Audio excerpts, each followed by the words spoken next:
Our story begins at the moment when a beautiful girl named Grace runs at full speed down the corridor of Olin Mansion. She doesn't notice anyone around. Right now, the most important thing for her is to make it in time. The servants are in shock. It's the first time they've seen Lady Olin run like this. What's more, they couldn't understand where the young mistress was heading in just a nightgown, and so determinedly at that. And at that moment, Grace was only thinking that she urgently needed to tell her father the important news before he left. A smile lit up the girl's face as soon as she realized that her father's office was right around the corner. But just the simple address of a familiar voice to her makes Lady Olin stop abruptly. She raises an indecisive gaze upwards, not understanding what is wrong with the voice of this person opposite her. Right in front of her stands the dark-haired Duke Lucas Black, staring intently. He hesitantly asks Lady Olin if something has happened. Lucas's face immediately turns red as soon as he remembers the bet.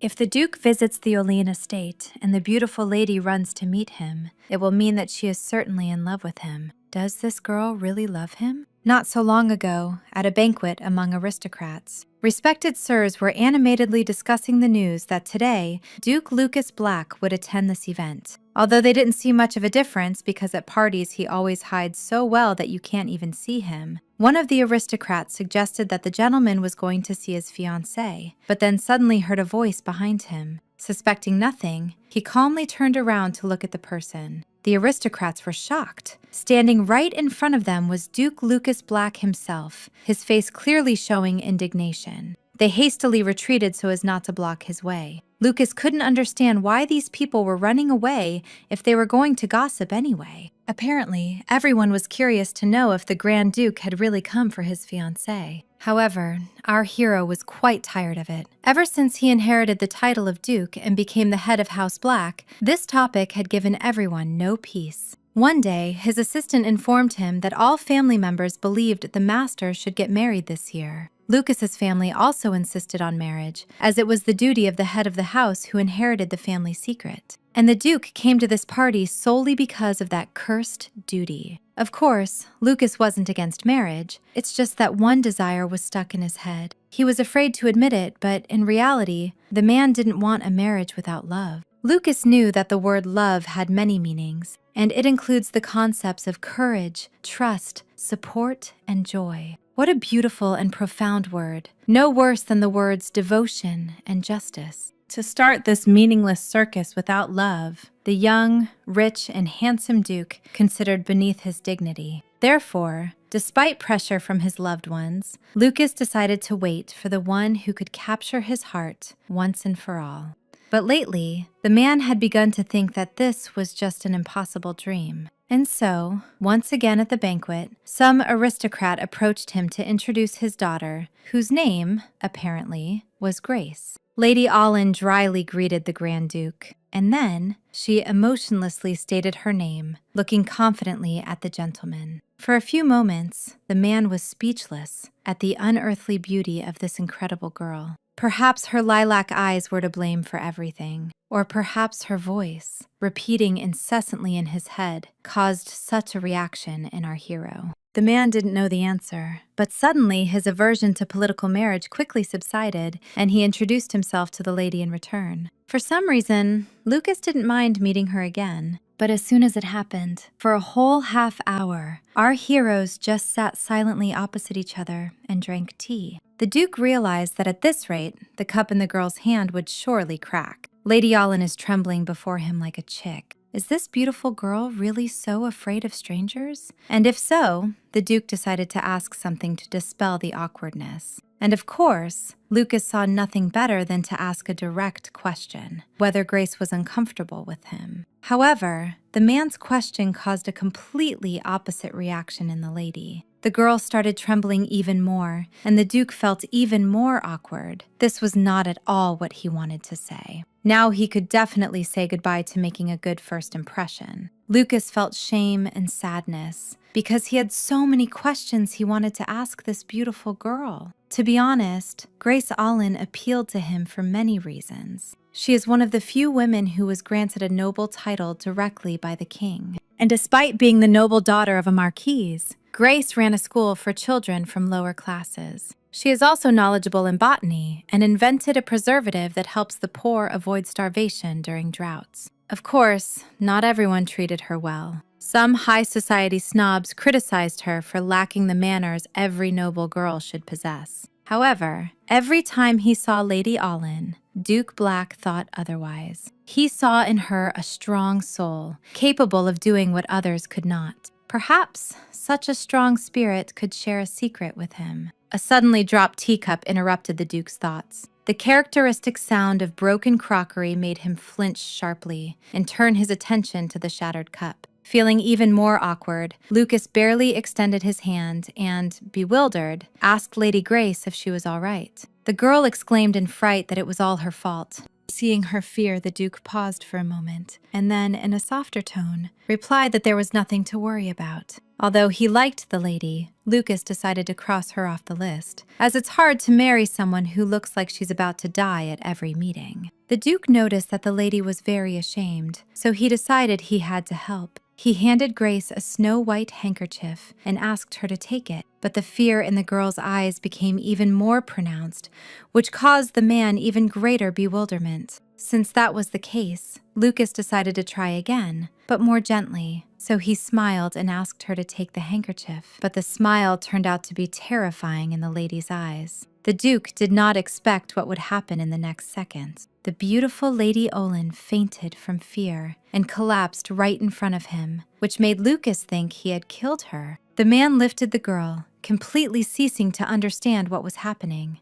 All he did was offer the lady his handkerchief to wipe herself, but for some reason she fainted. But the main thing is that the young girl is breathing, which means she is still alive. Duke Black was taken aback as Grace's lips barely moved and she uttered something almost inaudibly. And as soon as it happened again, the man realized that she had just called him by name. Lucas hugged the lady even tighter and wondered why she had said that. For some inexplicable reason, he found it difficult to take his eyes off Grace. This had never happened to him before. The whole situation seemed very strange to our hero. Soon, Grace came to her senses and slowly opened her eyes. For some reason, she found herself in the arms of the family knight, Sir Cassius, although just recently she had been drinking tea with Grand Duke Black. Suddenly, nearby, she heard a familiar male voice, which turned out to be the aforementioned man. Our heroine wondered what the Duke was talking about with her maid Julia right now. Now Grace remembered that she had wanted to say something to this man, but hadn't had the chance, because she had fainted from fear of him. Feeling a gaze upon him, Grand Duke Black turned and looked at the young girl. Lady Oline's eyes widened and her heart began to beat faster. Then the girl noticed Lucas heading straight for her. As he approached, the man extended his hand and coldly asked Lady Oline if she was all right. A shiver ran down the young girl's spine, and then she began to tremble with fear again. Inside, she even screamed in wild terror at this man, and then she lost consciousness again, thereby causing concern for her servants. In fact, Grace was not afraid of Lucas Black at first. 3 years ago, when the girl debuted in high society, she could not resist her father's requests, so she attended the royal reception. From the very beginning, Grace began to feel tired and wanted to return home as soon as possible.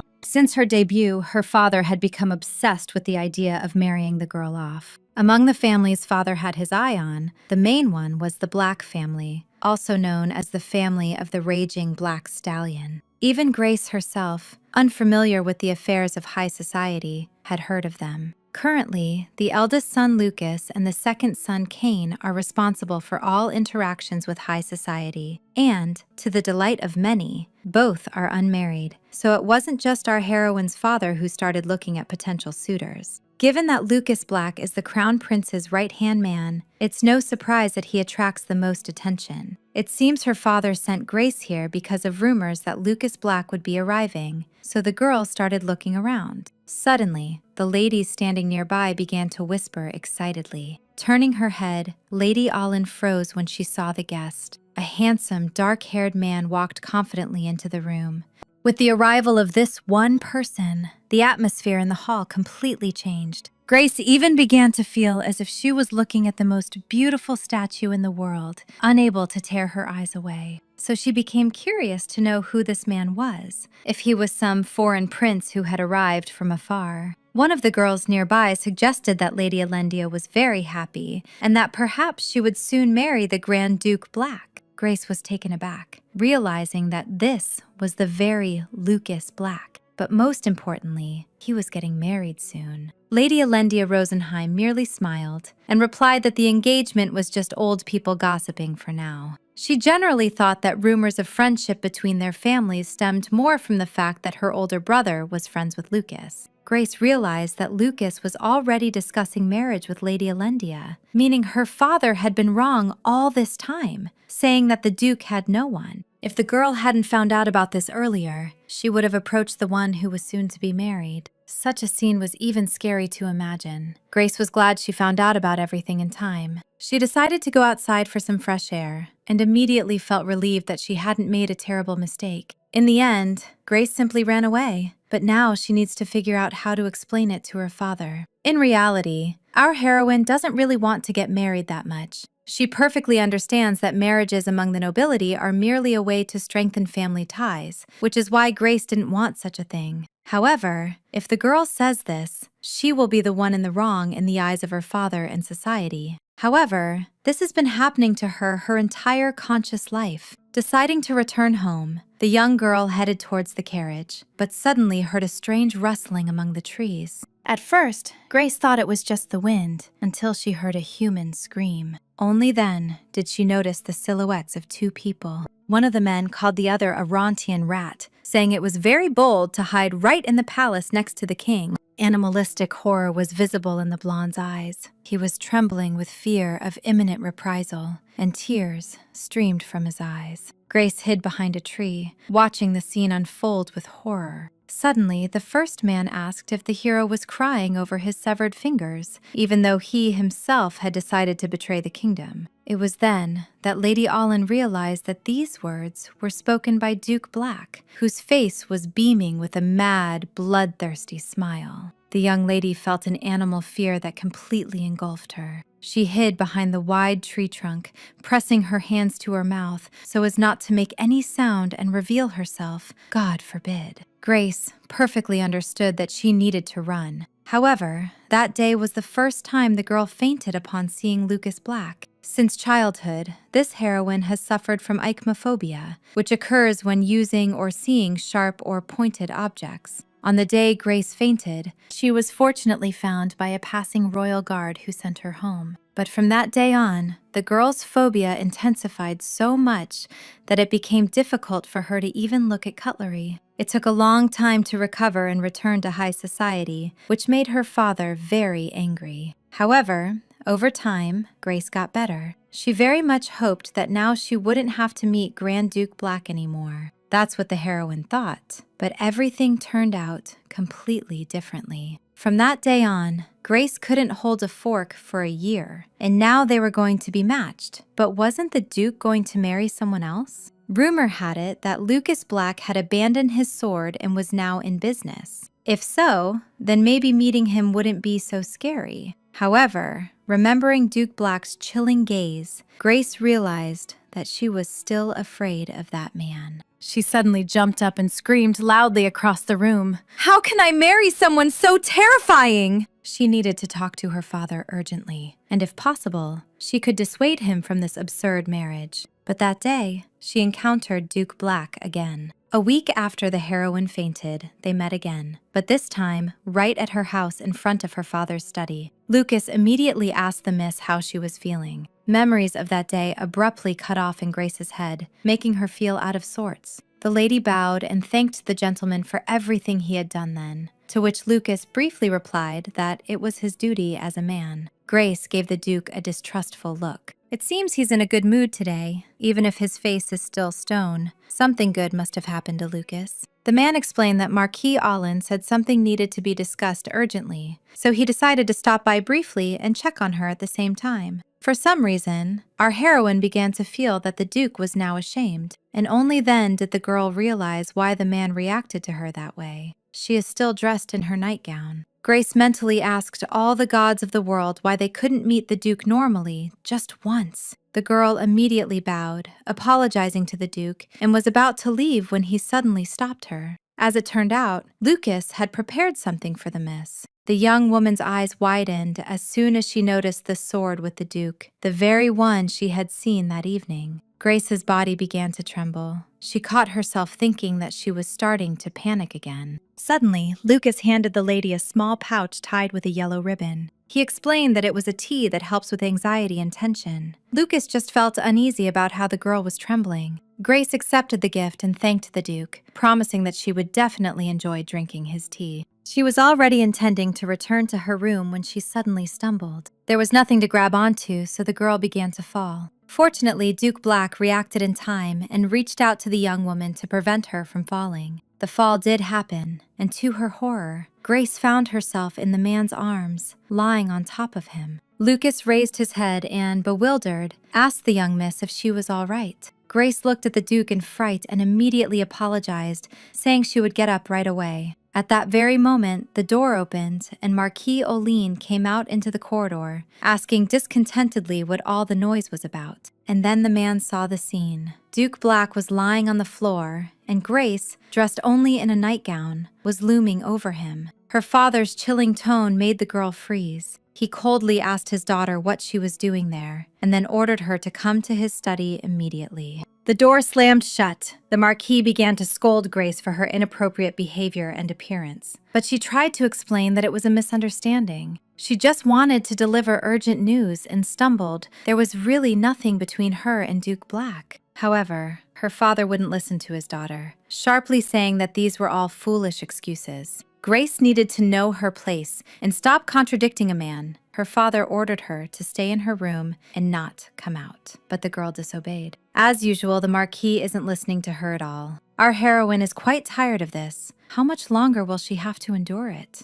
It's been known for a long time that a girl's words mean nothing here. She should have gotten used to it by now, but for some reason, Grace felt sad. At that moment, the Marquis was only thinking that these girls were nothing but trouble. They constantly needed to be put in their place. Grace flinched as soon as her father asked if she had decided to attract the Grand Duke attention with her youth. She immediately exclaimed that it wasn't like that at all, but this only angered the Marquis, as his daughter had interrupted him mid-sentence. At that very moment, Lucas entered the study and, in a cold tone, informed the Marquis that it was impolite of him to keep guests waiting. Grace sharply turned around and looked at the Duke in surprise. If the Marquis decided to punish the lady for what had happened earlier, then Lucas was obliged to intervene. He apologized for causing the misunderstanding, but assured them that what happened was indeed an accident. It was strange. The Duke so ardently defended the Marquis's daughter, which made her father begin to think that Grace might like him. A cunning smile appeared on the man's lips, and he announced that now the Duke must take responsibility for what happened.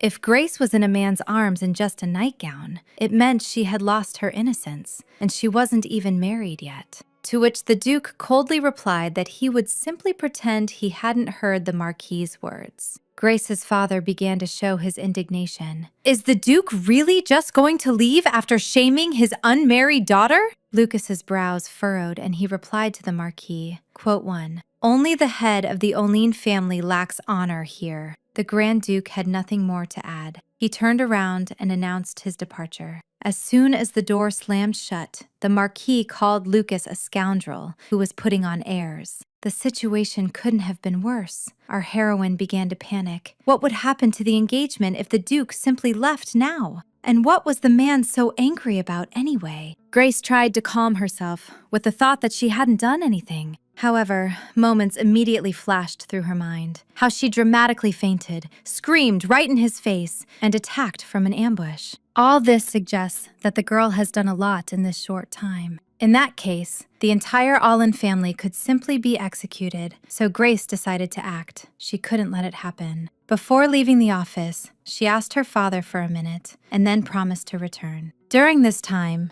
Duke Black had already reached his carriage. He had to stop abruptly as soon as he heard a woman's voice behind him, asking him to wait a minute. Grace started to get out of breath from running, and trying to catch it, she asked the Duke to talk. Apparently, the girl wants to say something very important, Lucas thought, since she ran so hard that she was completely exhausted. He confusedly asked her to catch her breath first. Grace's face at that moment was certainly something to behold. It wasn't even a 10-minute walk here, but she managed to run it in a couple. Lucas came closer and said he would wait, but the girl immediately flinched, replying that she was already feeling better. The next moment, she bowed and offered her apologies. The Duke calmly replied that Lady Olin had absolutely nothing to apologize to him for, so he wasn't going to take such words from her. However, even if what happened was an accident, it's unacceptable if rumors spread. Even the Black household could become a target of ridicule. The Duke took a risk and stood up for the heroine, so she couldn't just forget about it. With her hand on her heart, Grace confidently declared that it was all her fault. So, she apologizes again and promises to take full responsibility. Lucas froze. He hadn't expected such a reaction from this girl at all. Suddenly, Grace caught herself thinking that it sounded too harsh when she just wanted the servants not to gossip. Just as the girl thought, Grand Duke Black would not accept her apology. Her family would soon be gone, but the young girl was most worried about the school. She was afraid to imagine what might happen to the poor little ones after all this. After all, it was they who brought Grace joy and gave meaning to her life.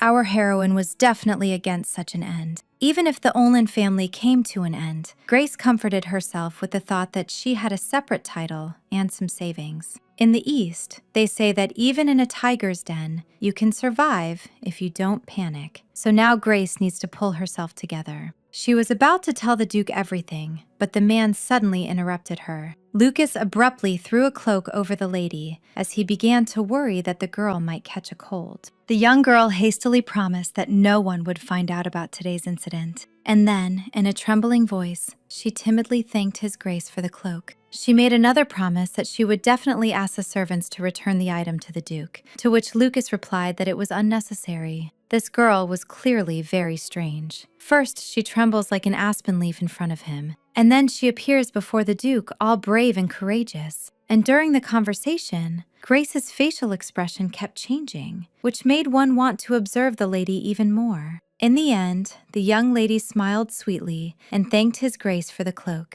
The man once again mentally reminded himself that this strange lady was simply shy. He decided to ask Miss Olin to do him a favor, and Grace enthusiastically volunteered to do it. However, she didn't expect the Grand Duke to ask her to personally return this cloak. In Lucas's opinion, the best time to do this would be next week, but Grace disagreed, though she didn't say so aloud. Glancing at his pocket watch, the Duke announced that he would soon send Miss an invitation. Lucas stared at her, so Grace couldn't look back at him and only timidly mumbled something to herself. In the end, she was forced to thank him for his generosity, but deep down she realized that now she was truly doomed. Finally, Lucas announced that he would prepare a carriage for the miss, so she could come without worrying about anything. Before getting into the carriage, the Duke stopped and thereby attracted the young girl's attention. And then he smiled menacingly and wished for a speedy meeting with Miss. Grace froze, finally convinced that this was definitely the end for her. As soon as the carriage left, a maid approached the young mistress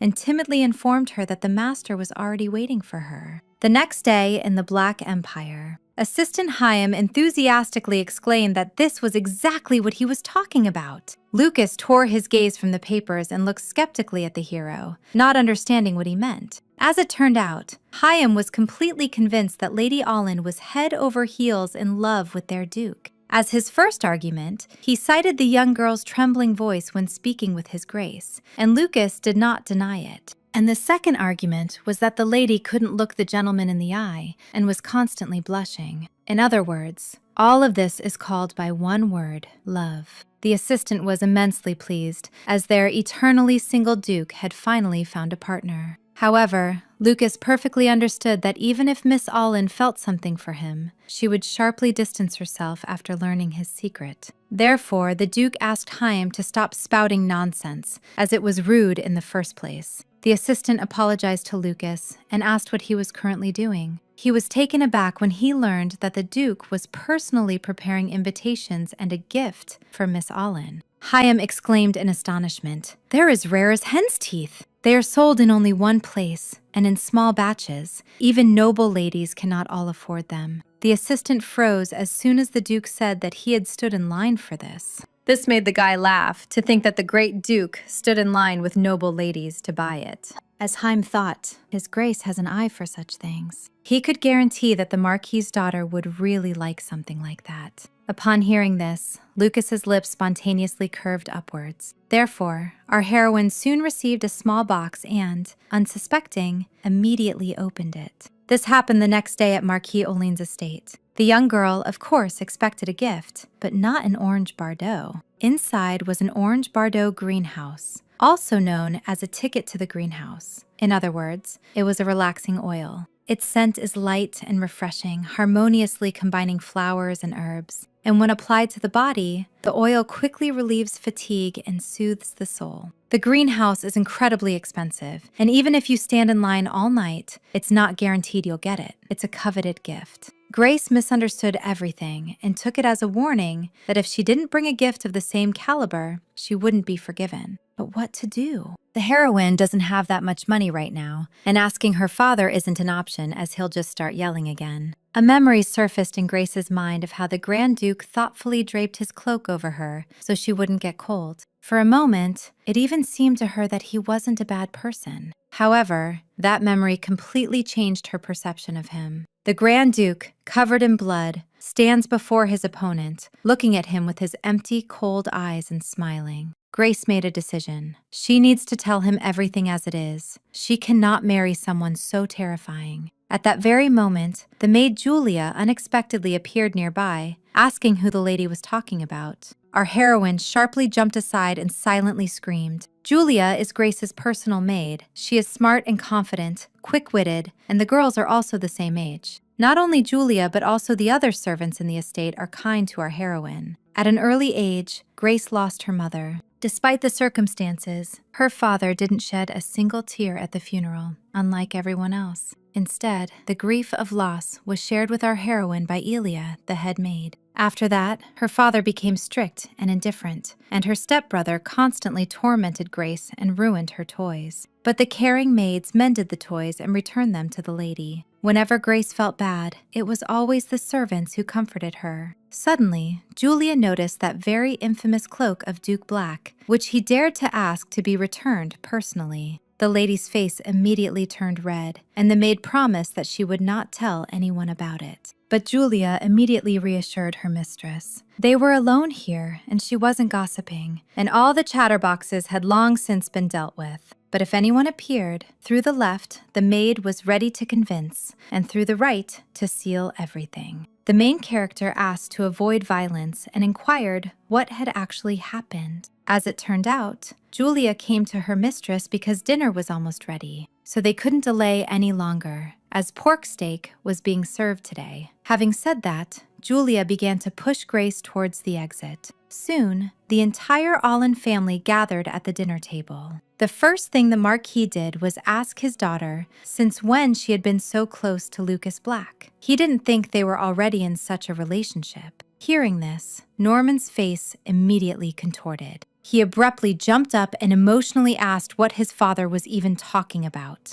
The Marquis calmly replied that their daughter was a disgrace. She ran up to the Duke in her underwear and pounced on him like a greedy beast. Her brother replied that Grace would never do such a thing, and this answer surprised the head of the family. For once, Norman was defending his sister. However, it was not like that at all. The guys simply couldn't believe that anyone could fall in love with such a boring, stubborn girl. But who knows? Maybe the Duke prefers exactly this type. By their aura of sadness and despondency, they are definitely a good match. It couldn't be otherwise. Father and brother openly mocked the defenseless girl, feeling their superiority. Tired of enduring it, Grace replied that she wasn't in her underwear at the time, and everything that happened was just a misunderstanding. The Marquis slammed his fist on the table and exclaimed, raising his voice, that he didn't need excuses. He was already ashamed of those memories. However, if the relationship is truly romantic, that's another matter. It's natural for men and women to be drawn to each other. Besides, the Duke's family is wealthy, and they have plenty of land. That's why Grace should understand what her father is hinting at. Back in her room,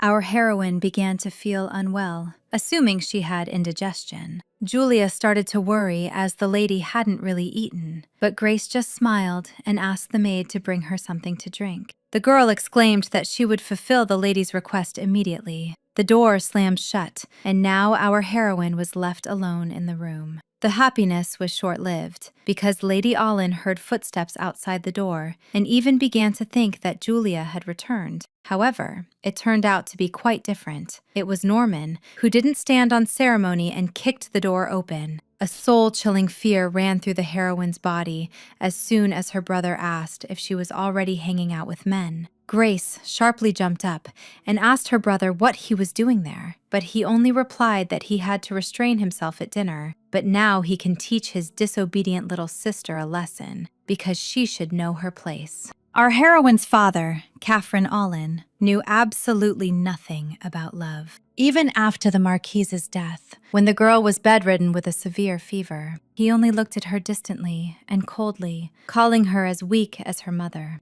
Her stepbrother, named Norman, hated Grace no less. He constantly mocked the girl and shouted, "How dare the daughter of the second wife try to become equal to him, the first son?" However, Grace began to study, hoping that if she tried, something would change. She believed that if she achieved something, their opinion would change. The heroine even studied dead languages, and fortunately, accounting suited her perfectly. The more Grace studied these languages, the more interesting and useful they seemed. The girl graduated with honors from the academy, which she entered after countless attempts to persuade her father. Despite the ability to help those in need with her acquired knowledge, the more Grace used it, the more she was hated. Norman's violence, stemming from his inferiority complex, grew stronger every day, eventually turning physical. The girl opened the box, from which Norman's voice emerged, telling his sister it was time she knew her place. And then came the characteristic sound of a slap to the face. Grace couldn't take it anymore, so she ordered a recording stone through Julia. Fortunately, Norman is a hot-headed, narrow-minded imbecile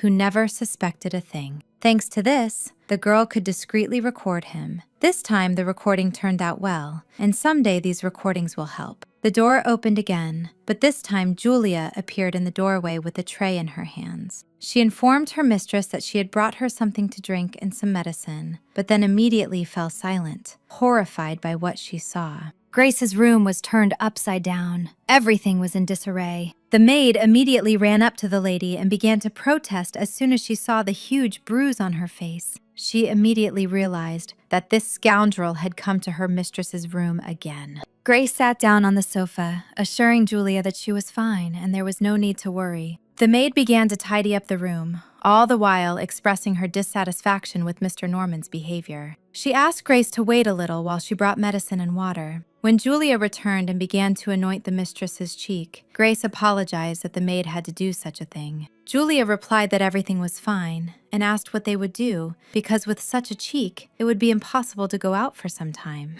And only now did Grace remember that she still hadn't prepared a gift, and she would soon have to go to Black Manor. The lady began to panic because she was going to visit the shopping district tomorrow. Hearing this, Julia resolutely declared that her mistress could rely on her. The next day, the girls arrived in the city. The maid asked Grace to wait a bit while she bought some flowers. Our heroine, with glasses on her eyes and a huge hat on her head, gave a strange smile and waved to Julia. They understood perfectly well that even if they covered up the bruise, the swelling couldn't be hidden. If you looked closely, it would still be visible. That's why Julia then suggested a way to hide it all. At that moment, Grace had no idea what the maid was talking about. The plan actually worked. People stopped looking at her cheek, but instead, they now couldn't take their eyes off the hat. Only then did Grace realize that a snow-white dove was sitting on her headdress, having gotten there somehow. Be that as it may, it doesn't compare to the price of the Bardo greenhouse. But the girl hoped that cufflinks were still considered a good gift. The saleswoman smiled when she heard the sound of the door opening and greeted the valued customer. She immediately apologized and asked to wait a bit while she served the man.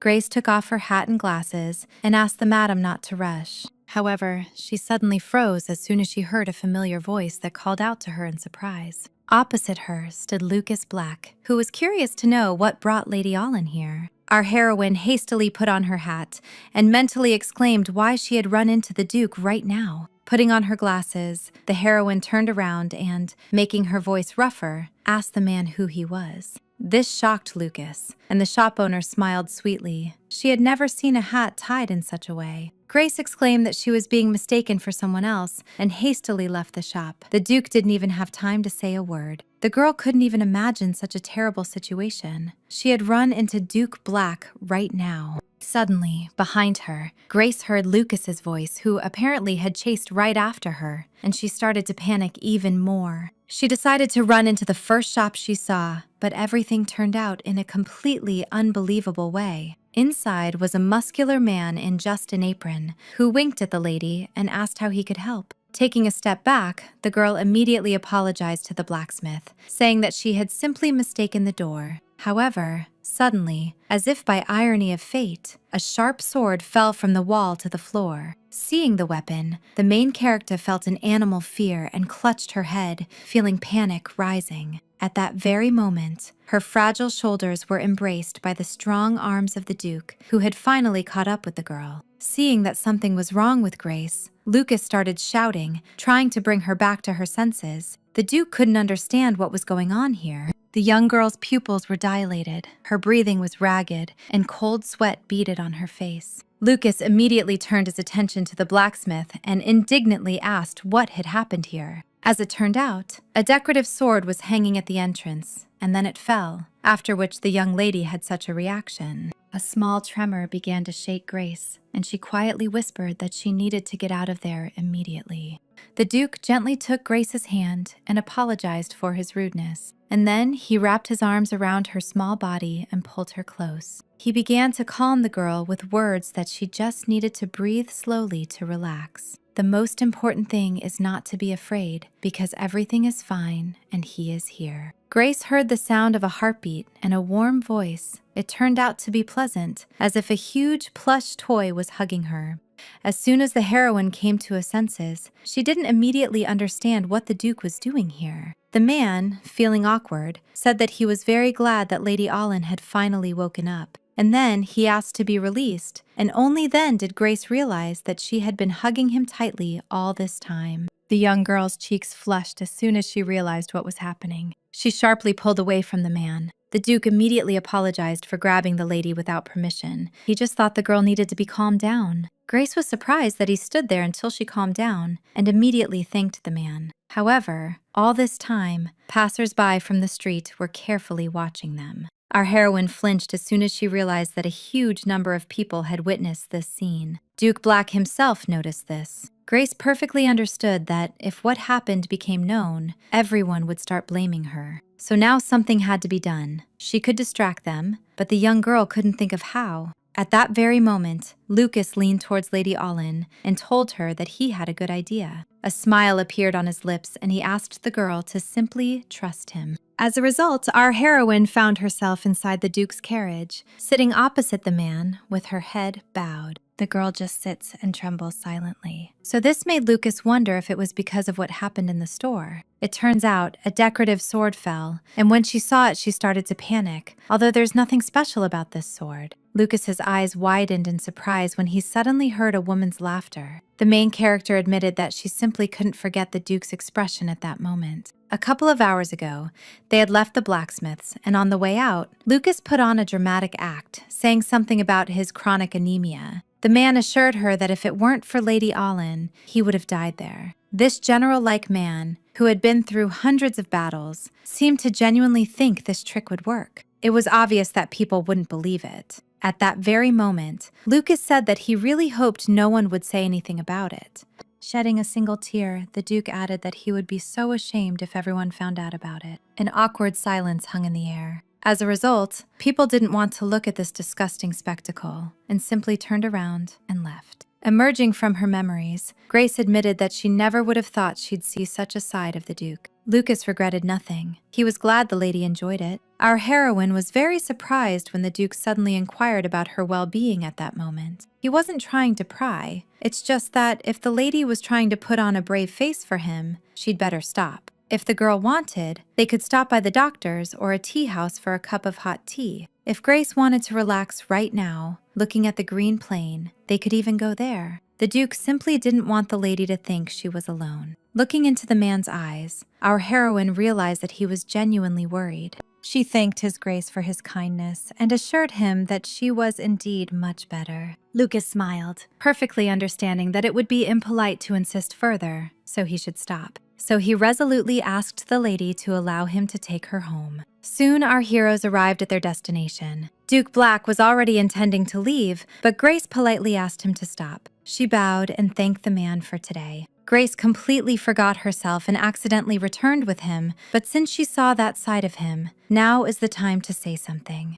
This is her last chance to call off the engagement. Grace understood perfectly well that if the Duke found out about her acmephobia, he would surely be disappointed and call off the engagement. So now was the right moment, but for some reason, the heroine couldn't say it. The lady continued to remain silent, so Lucas began to feel the tense atmosphere between them. Suddenly, the man's eyes widened as soon as he understood everything. Now Lady Allen would timidly look at him and confess that she actually liked Duke Black very much. Lucas's heart began to beat faster with excitement. Grace confessed that she couldn't tell the Duke about it, but she can't hide it anymore, and she doesn't see the point in doing so. However, the man suddenly interrupted Miss, saying that this was not the place for such conversations, apparently understanding what the heroine wanted to say. Lucas stepped closer and leaned towards Grace. Lucas's low, velvety voice sounded right next to the girl's ear as soon as the man apologized for interrupting. However, they are on a crowded street, so they'd better avoid rumors. For today, it's better to part ways and discuss everything next time when Miss Grace comes to him.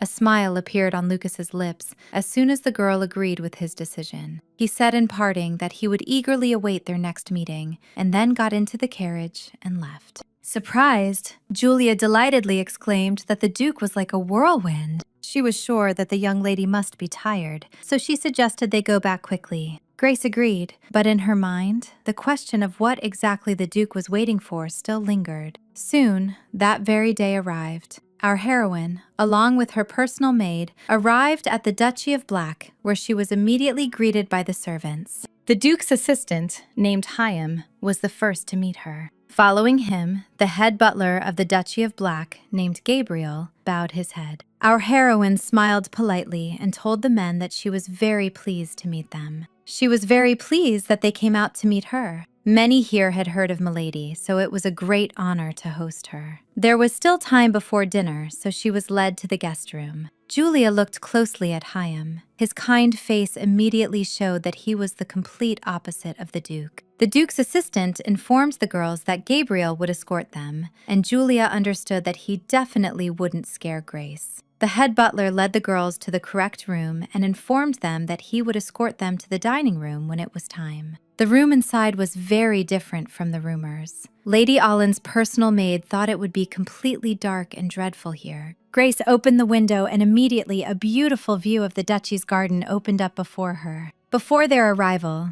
the young mistress had been very tense, so now Julia was glad that she was feeling better. The maid decided to ask for tea and other drinks, so she informed Lady Grace that she would take a walk and be back soon. Soon, the Duchy's maids began to praise Julia for knowing all the useful teas at her age. The girl was pleased to know that she was recognized by the culinary veterans. Remembering a curious fact, Julia asked why there were so few servants in such a huge estate. As it turned out, His Grace simply doesn't like noise and crowds, so there aren't many servants. Of course, this means they have a lot of work, but the Duke pays accordingly, and he doesn't skimp on their rest either. The Duke was a good man. The maids were happy to work for him and were sure that Miss Julia understood their feelings. The girl thoughtfully answered yes, saying that she understood it very well. As soon as she brought hot drinks to her mistress, Grace asked the girl how her walk was. Julia sincerely replied that she really liked it here. The people around were very kind and helpful. They even made amazing tea. This aroma, perfectly steeped in warm water tea leaves, relaxed our heroine very well. Grace even wondered when was the last time she felt so good. There was a knock at the door, and as soon as the maid Julia opened it, she immediately saw a huge bouquet of flowers. The man who entered immediately apologized. He wanted to present these flowers to Lady Grace. The main character stood up abruptly, staring at the man in bewilderment. Dressed up,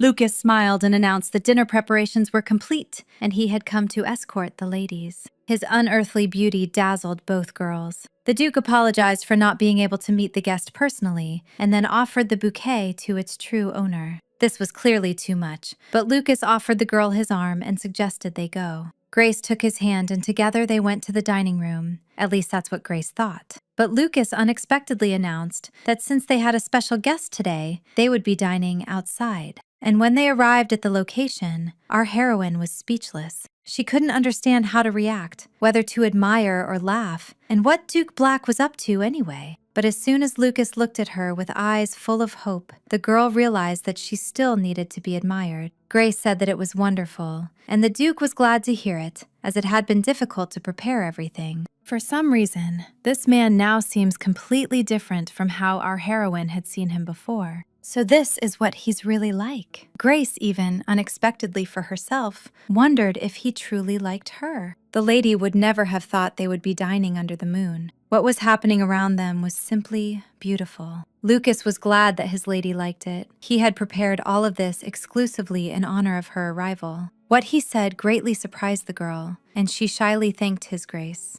Unexpectedly, Lady Allen announced that she had prepared something for the Duke, which greatly interested him. Taking out a small box, the heroine showed cufflinks and a handkerchief that she had brought as a token of gratitude for the invitation. Apparently, the Duke really liked this gift, and he even asked for permission to try them on right away. Unfolding the snow-white handkerchief, Lucas noticed a crude black drawing of some beast on it. The Duke began to examine it with interest, making various assumptions as to who was depicted there. The versions varied, but they all stopped as soon as Grace shyly exclaimed that she had drawn it herself. Lucas froze, realizing his mistake, and then he excitedly exclaimed that he immediately understood that a horse was drawn there. The girl said that she wanted to draw a black horse, the symbol of the Black family, but her drawing skills were not that good. But she still wanted to give the gentleman something for his invitation. Grace drew from a horse on their estate, but, of course, no other horses could compare to the Duke's. A warm smile appeared on Lucas's lips, and then he said that this handkerchief was one of a kind and put it in his inner pocket. The Duke promised that he would cherish and take good care of it. Not so long ago, Lucas Black was something frightening to our heroine, but the Lucas Black that Grace met in person turned out to be very gentle and kind. He even gave her tea that helped her relax and reduce anxiety, so the girl would stop trembling so often. Lucas once told her that she shouldn't be afraid because she wasn't alone. All these moments made our heroine rethink her attitude towards this man and look at him in a new light. Despite everything that happened, Lucas Black didn't look at our heroine any differently, so she decided to tell him after dinner. The Duke suggested they start eating, and Grace looked at the food, which seemed to glow on the table. After analyzing the dishes on the table, the girl realized one thing and asked his Grace if he didn't eat steak. Lucas calmly replied that he simply didn't prefer meat, but the girl shouldn't pay attention to it. This was unexpected for the lady, and she speared a piece of meat and brought it to his mouth. She immediately felt the delicate scent of butter and the juice of the meat melting in her mouth. The longer you chewed, the more you could feel a slight sweetness, which strongly reminded the heroine of a vegetable. Grace exclaimed with a joyful smile that it was definitely pumpkin, and the Duke only smiled in response, not understanding what she was talking about. "Exactly," said a man who approached them with a small cart. The chef of the Duchy of Black proudly exclaimed that this meat had been aged with pumpkin, which gave it such a taste. The Duke immediately introduced his star chef, Mona, to the lady, and he bowed respectfully to the girl. This man personally brought the main dish of the evening and even kept the entire menu a secret from his master. The chef took a covered plate and suggested that the lady understood haute cuisine. Therefore, he very much hoped that his special dish would be to the girl's taste. Kodiamon proudly recounted that even His Majesty the King, when he was still a crown prince, constantly asked for this dish to be prepared.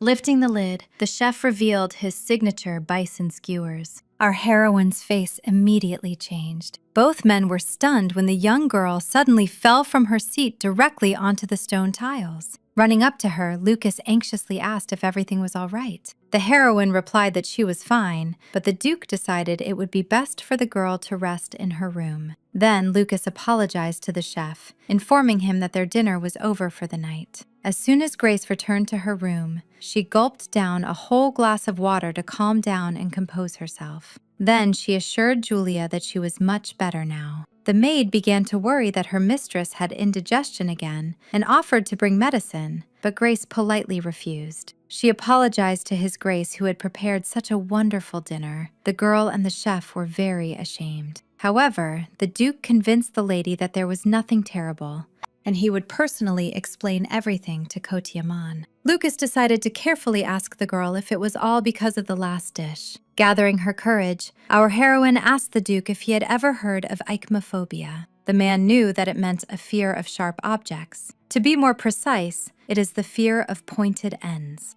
Most often these are knives, needles, and forks, but in the worst cases, corners of doors, walls, or even fingertips. Whenever people with this phobia see something sharp, their heart starts beating faster and their body freezes. Most often, Grace admitted that she was afraid of swords and needles, but at one time she couldn't even look at forks. The Duke flinched, realizing something important. The main character got ahead of him and said herself that she has ichnophobia, which is why she reacts that way every time. Lucas apologized to the lady and asked if the Marquis knew about it. The girl replied that unfortunately her family knows everything, but instead of a doctor's help, they decided to hide this fact. Although Marquis Kefren Olin is a member of the Senate, he always remained neutral and thus gained a reputation as a very righteous man. Lucas thought the same, but could this very Marquis be so disrespectful to his own daughter? Just thinking about it, the man's hands involuntarily tensed. Meeting the Marquis in person, the Duke did not feel the aura of grandeur from the rumors. However, when Kefren Olin announced that Duke Black should take responsibility, Lucas's opinion began to change slightly.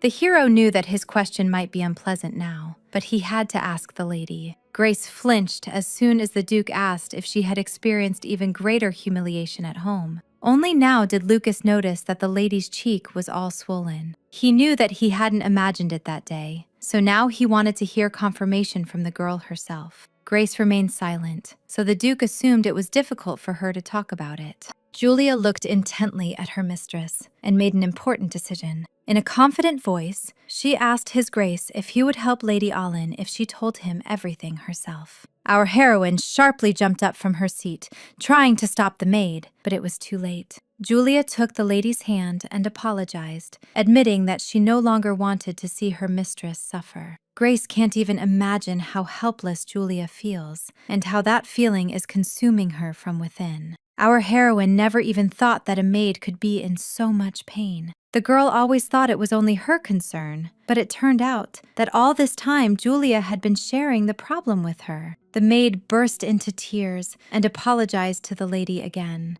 Our heroine calmed the girl down and, with a warm smile, said that she had done it for her. Grace looked at his lordship and asked him to forgive Julia for her sake. The Duke, with a warm smile, replied that Milady need not worry, for, on the contrary, he saw the maid's care for her. The girl's mutual trust is admirable. Lucas said that in that case, he would contact Marquis Olin himself. The girls must have been quite exhausted, so the Duke suggested they rest peacefully at Black Estate today. Before leaving, Lucas asked Grace not to worry about the broken engagement, as not a single one of her traits was repulsive. He promised to protect the girl at all costs, and then left the room, wishing her good night. All this time, Chaim couldn't sit still. The adjutant was pacing like a dog, comforting himself with the thought that the Duke would soon come and say that the young lady was fine. Soon, the head butler announced that the master was coming, and Chaim's face lit up with a joyful smile. The assistant immediately showered his master with a bunch of questions, but they all quickly stopped as soon as he saw the anger on Lucas's face. This greatly surprised Chaim. He did not expect to see such a reaction, and the man especially tensed up when the Duke punched the wall. In a bewildered voice, Chaim asked him not to scare him like that. In response, the Duke merely coldly addressed his assistant with a question. What to do when, no matter how hard you try, you can't control your rage? The master's behavior was very strange. Chaim had never seen His Excellency like this. He couldn't understand what had made Lucas so furious, or what had even happened in that room. It had long been deep night outside, but our main character still couldn't fall asleep. Staying over, though not uncommon, was a first for Grace. This place was completely unfamiliar to her, and outside a thunderstorm was raging and lightning was flashing. How could anyone possibly sleep in such a place? Suddenly, the young girl heard a horse's whinny, which caught her attention. Grace went to the window to make sure she hadn't imagined it. Downstairs, there really was a beautiful black stallion. Perhaps it was the Black family stallion. The young girl assumed that the beast had been frightened by the thunderstorm and had run out of its stable. However, something needed to be done about it. So Grace decided she absolutely had to tell the butler. But then she noticed that Mr. Heim was already running to catch her. Grace decided to pretend she hadn't noticed anything and go to the restroom, since she couldn't sleep anyway. Walking down the hallway, the young woman realized that in such darkness, the atmosphere was completely different. And these paintings on the wall are scary too.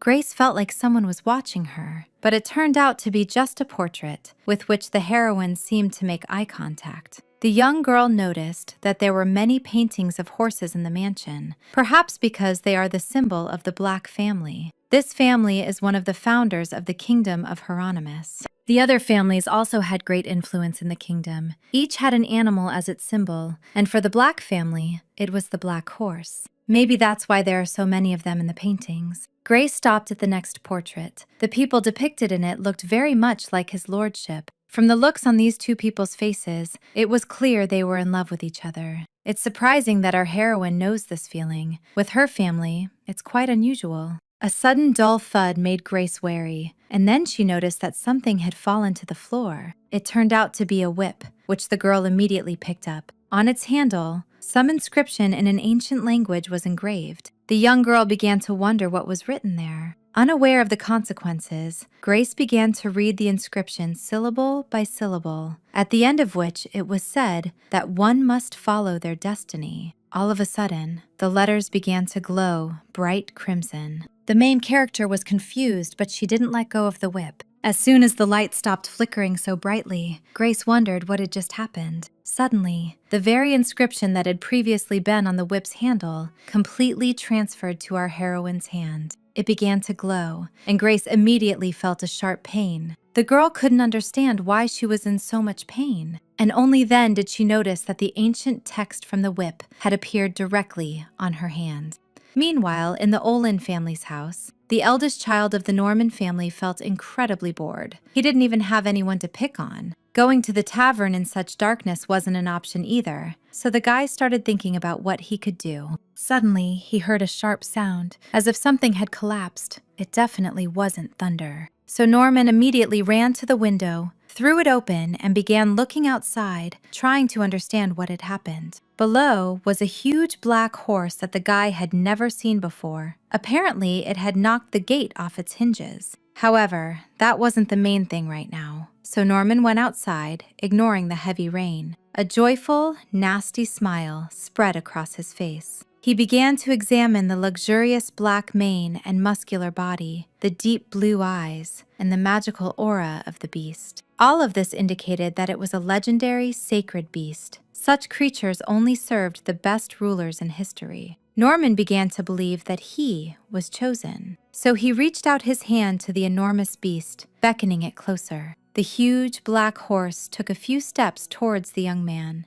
As soon as her muzzle was very close to Norman's hand, the guy praised the beast for its intelligence and for recognizing its owner. The Marquis's son raised his hand, and a smirk escaped his lips. Suddenly, the huge beast decisively stepped towards the young master, causing him to stumble. Hearing a cry of pain outside the window, the butler Thomas abruptly jumped out of bed, not immediately understanding what the noise was. He, along with the other servants, ran outside to find out what had happened to the young master. Thomas froze as soon as he saw the huge black horse. Then, the enormous beast simply turned around and headed for the exit. The men watched it go, completely bewildered by what had just happened and how it could possibly be explained. First to emerge from the stupor was the butler Thomas, as soon as Master Norman exclaimed how much longer they were just going to stand there and watch. Thomas told his comrades not to stand around like statues, but to quickly carry their master into the house. The Marquis must be informed of everything immediately. Rage filled Norman's entire being. He gritted his teeth and promised himself that he would never forgive that wretched horse. Soon, Thomas reported to his master that Norman was injured and the estate gates were broken. The butler suggested that the black horse appeared closer to dawn, knocked down the gates, and then left through them. The Marquis threw papers at him and yelled that he didn't need excuses. He ordered to immediately announce a search for the horse and catch its owner at any cost. It is necessary to show at all costs what happens when their family is humiliated like this. Thomas reported that Lady Grace would stay with Duke Black for a couple more days, to which Catherine Allen replied that he didn't care. The most important thing now is Norman. He needs to be brought to the temple for treatment immediately, before it gets any worse.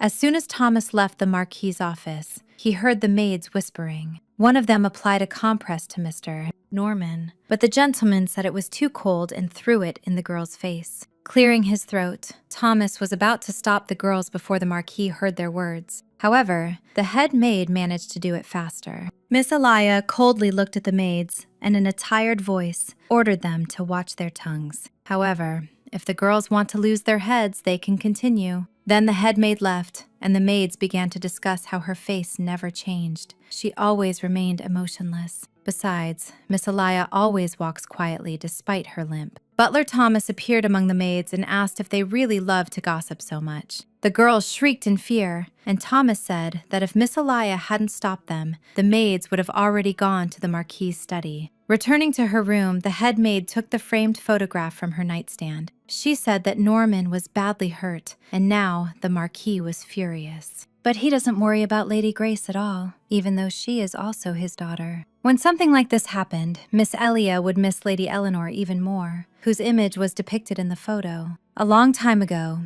Elia arrived to work as a maid at Olin Manor. The young girl was extremely clumsy, which earned her a bad reputation in the mansion among the other servants. And then one day, she accidentally broke a mug in the hallway. The other maids advised their colleague to quickly clear away the shards before the Marquis saw them, but they didn't help due to being very busy. As a result, Elia was left alone with her problem. As she gathered the shards from the floor, the young girl wondered why everything was going wrong for her. Suddenly, she cut herself, and a drop of scarlet blood emerged from her finger and slowly trickled down. Elia tucked her knees under her and started thinking about quitting this place because it was very difficult for her. Suddenly, a beautiful girl ran up to her, took her hand, and exclaimed that she shouldn't clench like that. She was bleeding. This was Elia's first meeting with Lady Eleanor.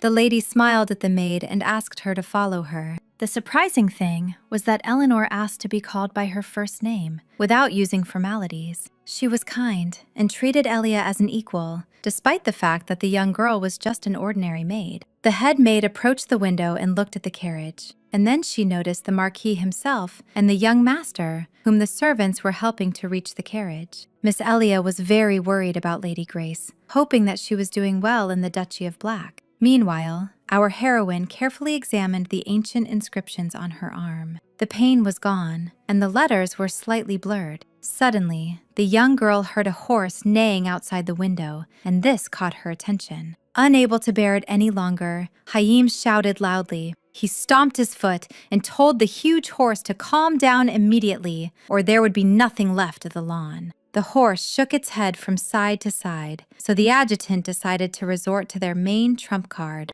Haim pulled a carrot from his pocket, confident that this premium treat would help him. However, a huge black horse simply knocked it out of her hands. At that very moment, the young mistress appeared from behind. Grace anxiously inquired what was going on there since early morning. Haim felt awkward and tried to explain to Milady that this horse had been unhappy since morning. But right now, this horse seemed quite calm, which made Haim angrily wonder why he was putting on this circus here. Never in her life had Grace seen such a big horse. It was even larger than all the others in this empire. The beast lowered its head, and the young girl was able to pet it. Grace called the horse very beautiful and asked if he really liked people, which brought a crooked smile to Haim's face. Unable to bear it, he yelled at the beast. Did he really decide to pretend to be a saint in front of Lady Grace? The main character admitted that there was something she was curious to know now. Why is the adjutant so courteous with this horse? Finding no better answer, Haim explained that it was the Duke's favorite stallion, which is why he treated it that way. Lucas Black told his assistant to treat the horse exactly the same way he treated him. Hyam quoted his master's words so that my lady would understand the seriousness of those words. But the main character wondered if that was even normal. For a few seconds, the young girl hesitated, wondering whether she should talk about what happened or not. However, she still decided and turned to Mr. Hyam. The adjutant was taken aback as soon as he learned that the lady had picked up the whip in the corridor and its text had transferred directly onto her hand. The girl said that when she read the text, it glowed and appeared on the back of her palm. As it turned out, this whip has been a family relic of the Duchy of Black for 750 years, and its power is very important. But it's not the lady's fault. Hyam said that they were the ones who overlooked it. This is surprising. The adjutant would never have thought that Lady Grace knows ancient languages. Of course, this power is very important, but the magic transferred into Lady Allen could completely change her. Grace tensed, but still asked what it was. However, Hyam could not tell the lady about the whip or its magic. Only Duke Black himself could answer that question. But the master had left on important business and would be away for some time. Hyam apologized to Lady Grace and asked her to be patient until the Duke returned to the estate. He was pleased when Milady calmly agreed. Grace asked Sir Hyam to inform her immediately if he found out anything, and she also asked for permission to search for information herself. Of course, the heroine knew that the Duke would not refuse her an answer, but this also concerned her, so the heroine did not want to just sit around. Hyam gave a positive answer, promising to keep the lady's request in mind. As soon as the young lady left for the mansion, the adjutant told the horse that the lady had caught on quite quickly. They were, of course, told not to get involved with her, but now the heroes cannot simply leave things as they are. It seems they will have to send her a letter asking her to return. Sometime later, the aristocrat took a sip of coffee and immediately realized it was much tastier than at home. Several days have passed since Grace's arrival at Black Manor. The head butler offered the guest a Mont Blanc with nut cream and black tea so she could refresh herself. Our heroine didn't even notice how accustomed she had become to the local way of life. She honestly admitted that she had never seen such a beautiful Mont Blanc. Gabriel, with a smile, announced that Kotiamon had specially prepared it for the miss. While Lady Allen is visiting them, the chef prepares only round and cute dishes, wanting to please her completely. Kotia really wants to make amends for what happened at dinner. He constantly prepares delicious dishes and desserts for Grace. The girl couldn't understand why the chef was so worried. He even replaced the forks with spoons, but it turned out to be very tasty. The hazelnut cream goes perfectly with the soaked biscuit. Because of this, I wanted to eat more. Even the tea was fragrant. After finishing her meal, the main character asked to convey her gratitude to Kotia. Gabriel promised to do so, and Grace decided to ask when his Grace would finally return. The head butler apologized and explained that his master was currently dealing with territorial matters, so it was difficult to say.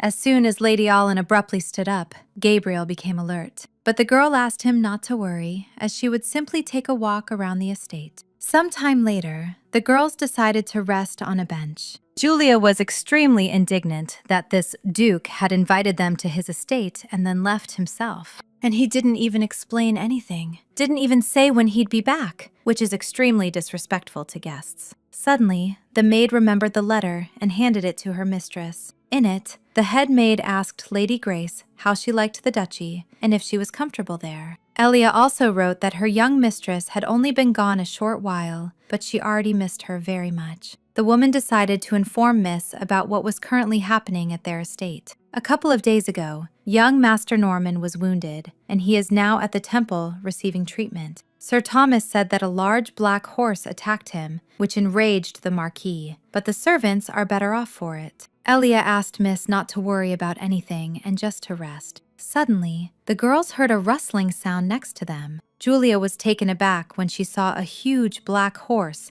but the young lady reacted to it quite calmly. The large beast lowered its muzzle and began to sniff Lady Allen's hands. Julia screamed and shielded the young lady, asking her to be careful. Grace reassured her maid, saying that this horse most likely just wanted to be petted. There's no need to worry because there's nothing wrong with it. To her surprise, Julia realized that Grace had always loved animals and treated them with great tenderness, and the animals loved her in return. Now the main character was convinced that such a kind stallion simply could not have done this. Suddenly, Grace heard the Duke's voice, who said he thought Lady Allin liked horses. The main character froze in surprise. She began to look around, and Julia asked if something was wrong. Stunned, Grace hopefully asked the maid if she had also heard a man's voice, hoping she hadn't gone mad. But the girl replied that she hadn't heard anything, and a strange atmosphere of misunderstanding hung in the air. Grace was completely shaken as soon as the man's voice sounded in her head again, asking if she could really hear him. She screamed in fright, but the voice immediately calmed her, saying that he was Lucas. The man suggested that because of the magic the lady had absorbed, they were now connected, which made such a thing possible. This shocked Grace, and a bewildered Julia asked the miss if she was going to die. The main character lied, saying that she had simply seen a huge beetle flying by. Grace said she would sit down and rest, as that would surely make her feel better. Lucas praised the girl and explained that they only needed a thought to convey words. It was better not to speak aloud. The young girl took his words into account and mentally asked how such a thing was even possible. But the man replied that he didn't know. It was his first time experiencing something like that too. Lucas froze as soon as Lady Allin timidly inquired when he would finally return to the estate.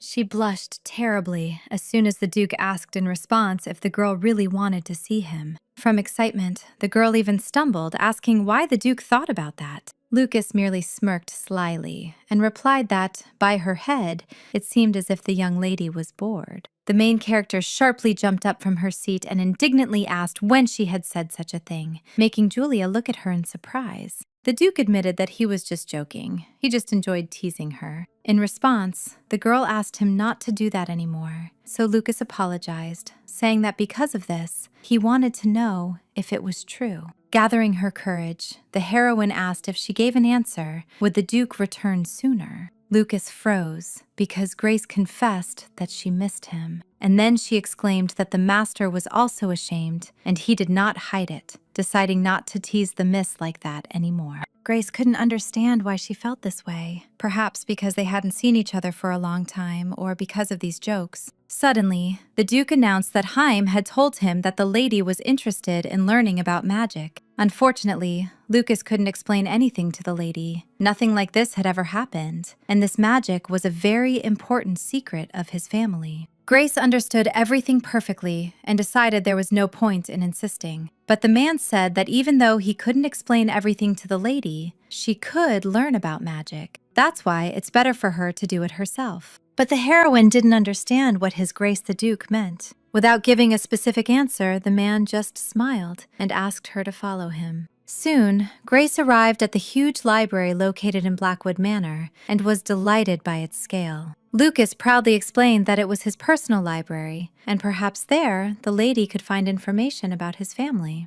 And then our heroine saw it. An adventure novel by Jean Hamilton, a story about a mysterious forest and an uninhabited island. And when Grace also noticed the history of seeds, which hasn't been printed for 1,000 years, her joy knew no bounds. The man called out to the lady in confusion, and she finally came to her senses. The main character apologized and explained that she simply loved plants very much. Lucas smiled and replied that there was nothing wrong with that. Lady Allin could take any books from here. In that case, Grace chose a whole list of books that she wanted to read. Meanwhile, Julia looked at her mistress through the window and realized that she was happy now, which meant there was no need to worry. Now our heroine understood why she had to figure it out on her own. The Duke allowed her to come here any time. Turning her head, the lady noticed a photo frame with a child in it, and this caught her attention. She reached out for it, but the Duke immediately told her to stop. No matter how much Lucas screamed, the girl could not be stopped. The photograph showed a dark-haired boy standing with a plush bunny toy and crying. Grace thought it was very sweet, and Lucas couldn't hide his embarrassment. The girl wondered if this adorable child, like Duke Kane's brother, had red hair. So the heroine concluded that this was Lucas's cousin. She was taken aback as soon as the Duke confessed that it was him. Looking at this photo, the main character couldn't believe it was actually the same person. After all, this boy has curly hair, and he's holding a toy and crying.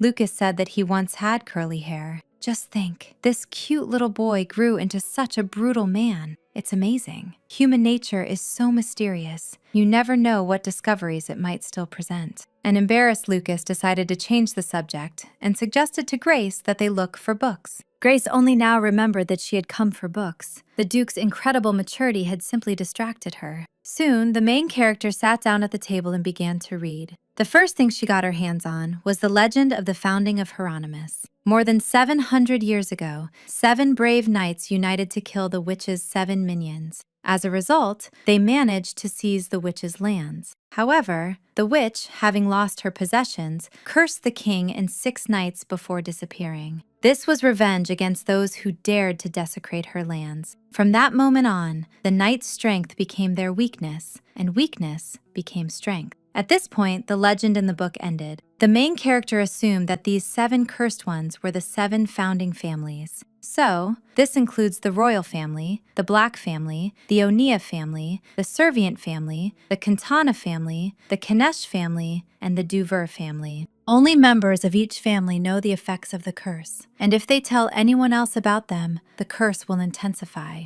This means the 7 founding families of Hieronymus are cursed, and only family members can reveal the details of the curse. The magic from the whip is connected to the curse, which is why the Duke cannot tell Grace anything. Lucas said that the girl's assumptions were correct. So, to sort all this out, we need to get married. Grace blushed terribly as soon as she heard that. Lucas was only partly joking now, and he very much hoped that Lady Grace would still consider his words. And it's not just about the secret of the curse, but there is also another reason. However, the Duke didn't have time to name it, as the door suddenly burst open and the head butler appeared on the threshold. Gabriel immediately apologized to the miss for scaring her. He just heard the lady's voice and thought something had happened. Our heroine was even surprised that she had spoken so loudly. The head butler informed her that this was the Duke's private library, and so he asked if the lady was perhaps looking for something here. Grace reminded him that Gabriel himself had said that if she wanted to read, she could take any book from here. She politely asked the butler to allow her to read alone, and the man did not object. Sometime later, night fell, but the girl still couldn't fall asleep. She was still tormented by the fact that the Duke wanted to tell her something, but Gabriel prevented him from doing so. Then Grace began to think about the curse that remained even now, 700 years later. The question kept swirling in her mind, what it was like to bear the consequences of her ancestors' sin. Most likely his Grace the Duke is scared right now. And then Grace began to wonder why the young Duke was crying so bitterly in that photograph.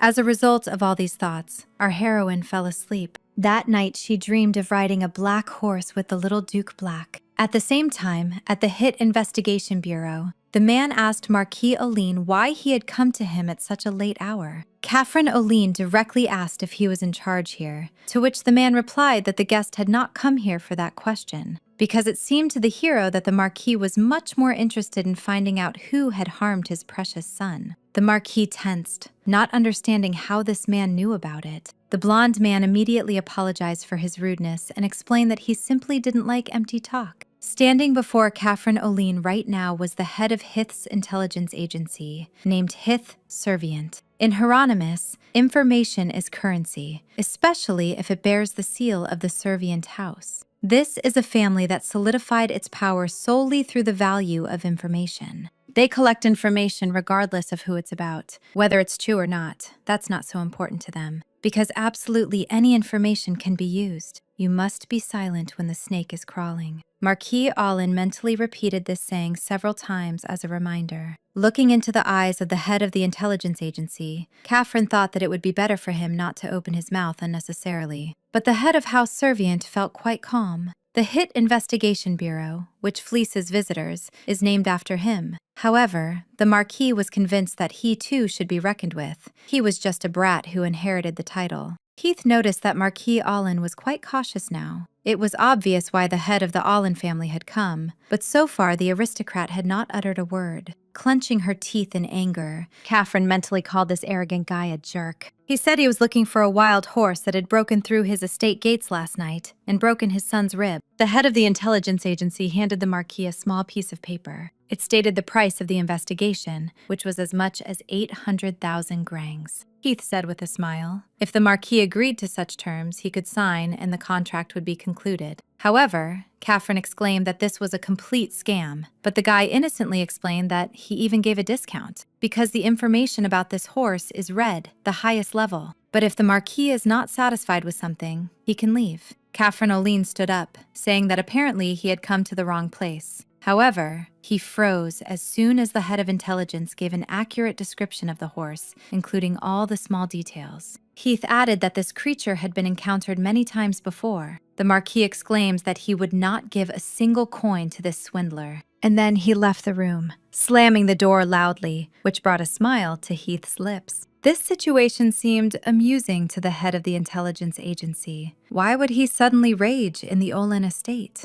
The reason in his head was obvious. Heath's secretary, Urias, entered the room and informed the lord that Marquis Olin had already left. It took a little effort, but Urias resolved everything and managed to get 60,000 grangs for the consultation. Heath smiled and said that it was time for him to visit someone. As soon as morning came, Grace woke up and stretched in bed to loosen her muscles. For some reason, the heroine felt great today, and if so, then she needed to enjoy this feeling to the fullest. The main character was filled with determination. However, her enthusiasm quickly waned because there was absolutely nothing to do in the Duchy of Black. Life in this place is like this. Wake up, have breakfast. Then, go for a walk with her maid Julia and explore the huge ducal garden from end to end. After that, Grace would go to the library and read. Then tea time, meditation, conversations with Kotia, and so on. It sounds so peaceful that our heroine even felt ashamed. Today, Julia went to the Olin estate for some things, so the girl won't be here today, but she promised to return soon. If she thought about it, Grace hadn't heard the Duke anymore. Perhaps the connection had some condition. Life here is calm and pleasant. The heroine has everything she needs, but for some reason she felt lonely. The Duke's words came to mind, that although he had joked before, the lady should still think about it. Grace caught herself realizing that at some point, Mr. Black had started calling her by her first name. She decided to take a risk and also mentally called the man by his first name. The heroine immediately began to scold herself, calling herself crazy. How could she so calmly call the Duke by his first name? For some reason, the lady's heart began to beat faster. Grace explained this to herself by saying that she was simply scared, which is why she had such a physical reaction. Suddenly, she heard Lucas's voice in her head. The heroine didn't immediately understand and asked who was there, to which the man, smiling, replied that she herself had called him, and now she was surprised. Lucas became curious, wondering if Grace had called him this time because she wanted to see him.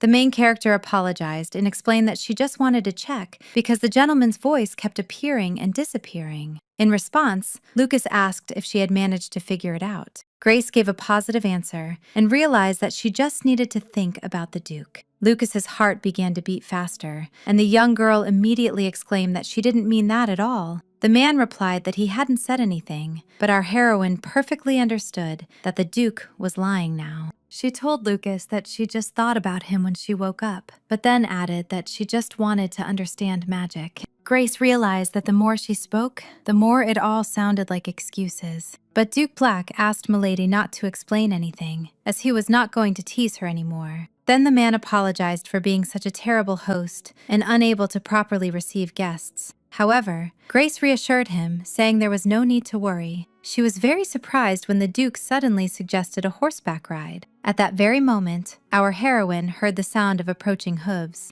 Lucas explained that they were walking somewhere nearby at that time, and this caught the young girl's attention. She noticed a huge black horse that slowly approached her. Soon the young girl learned that there was a beautiful forest near Black Manor. Lucas said that he always comes here when he wants to run, so it's a great place for horseback riding. However, Grace still doubted whether she could really ride this stallion. After all, she remembered perfectly well that this horse was the Grand Duke's favorite, and he cherished it very much. But Lucas reassured the girl, saying that it would be an honor for the stallion to carry her, which made the lady laugh softly. The Duke even prepared clothes for her in advance, for which the girl was grateful. Feeling embarrassed, Lucas said that he had asked Chaim for a good reason. Grace was very surprised by the fact that the Duke knew her size, to which the man replied that he had simply estimated it by eye. But in reality, Lucas was explaining to the merchant what it was like to hug her. Still, the main character didn't quite believe the Duke, as this outfit fit too well for a simple guess.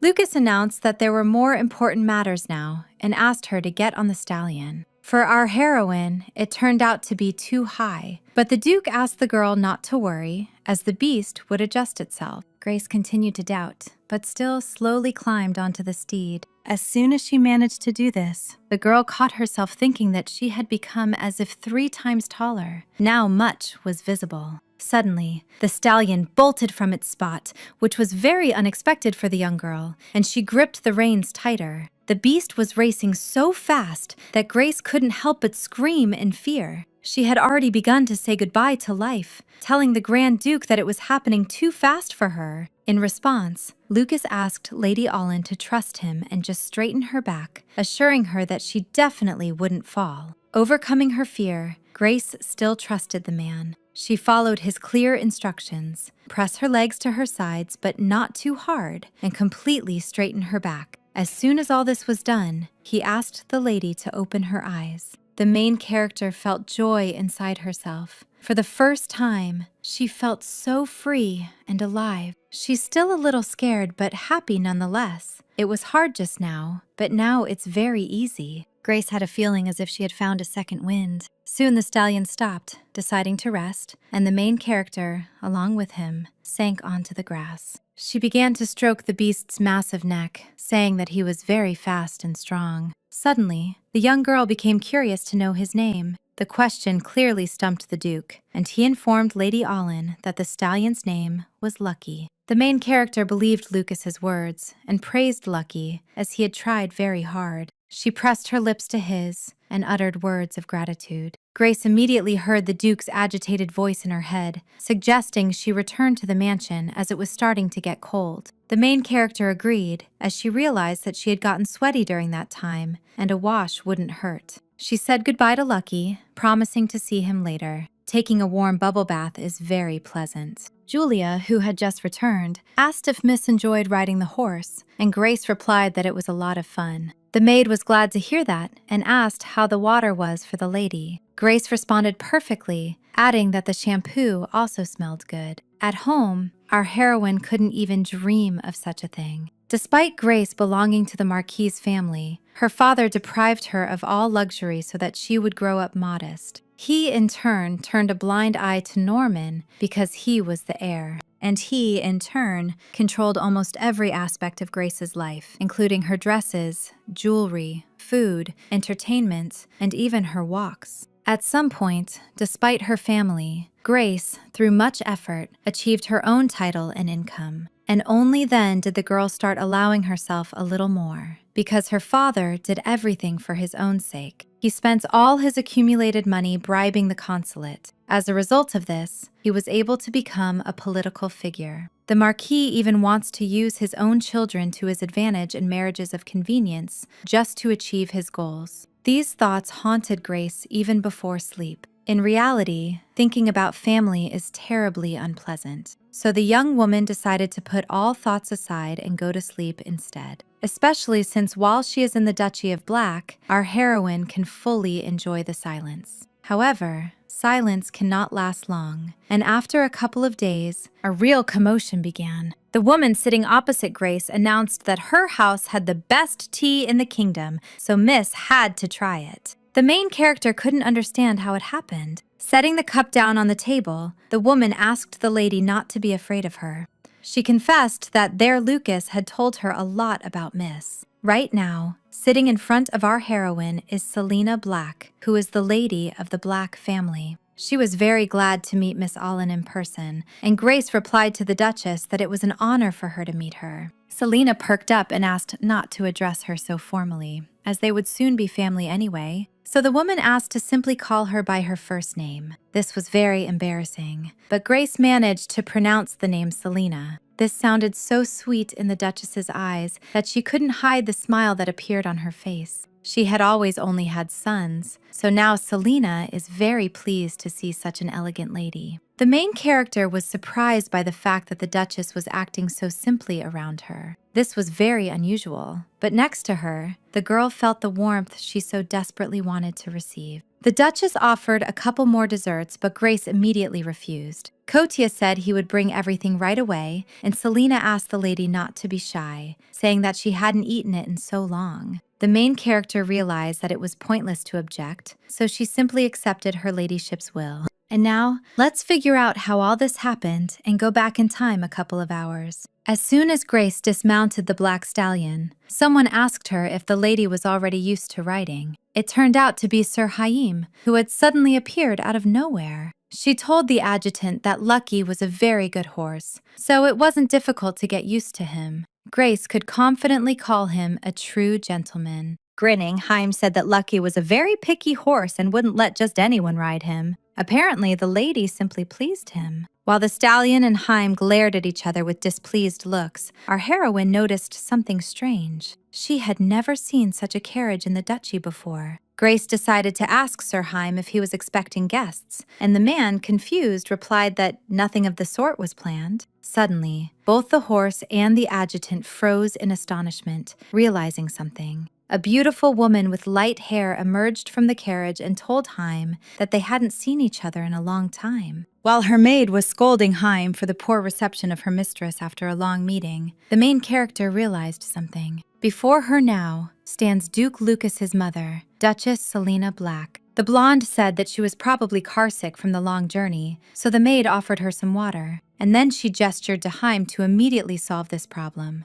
The adjutant wanted to object, but the woman pulled his lip even tighter, saying that he had become too talkative lately. Haim ran away, and Selena quietly laughed, saying that you couldn't find such workers anywhere. While the women talked to each other, Grace found herself abandoned and forgotten, which made her feel somewhat awkward. At that very moment, the Duchess turned her attention to her. The main character's face immediately changed. Now panic was visible on it, because Duchess Black went straight to her. Grace immediately bowed her head and greeted Duchess Selena, feeling her heart pound wildly with fear. But suddenly, Selena took the girl's hand and joyfully exclaimed her name. The Duchess's attention was drawn to her long, shiny black hair like obsidian, as well as the mysterious purple eyes of the young girl. All of this told Duchess Black that the very Lady Grace Allin stood right before her. The main character couldn't understand what was happening, and the woman, meanwhile, with a wide smile on her face, offered to have a cup of tea. Therefore, we can now return to the present time.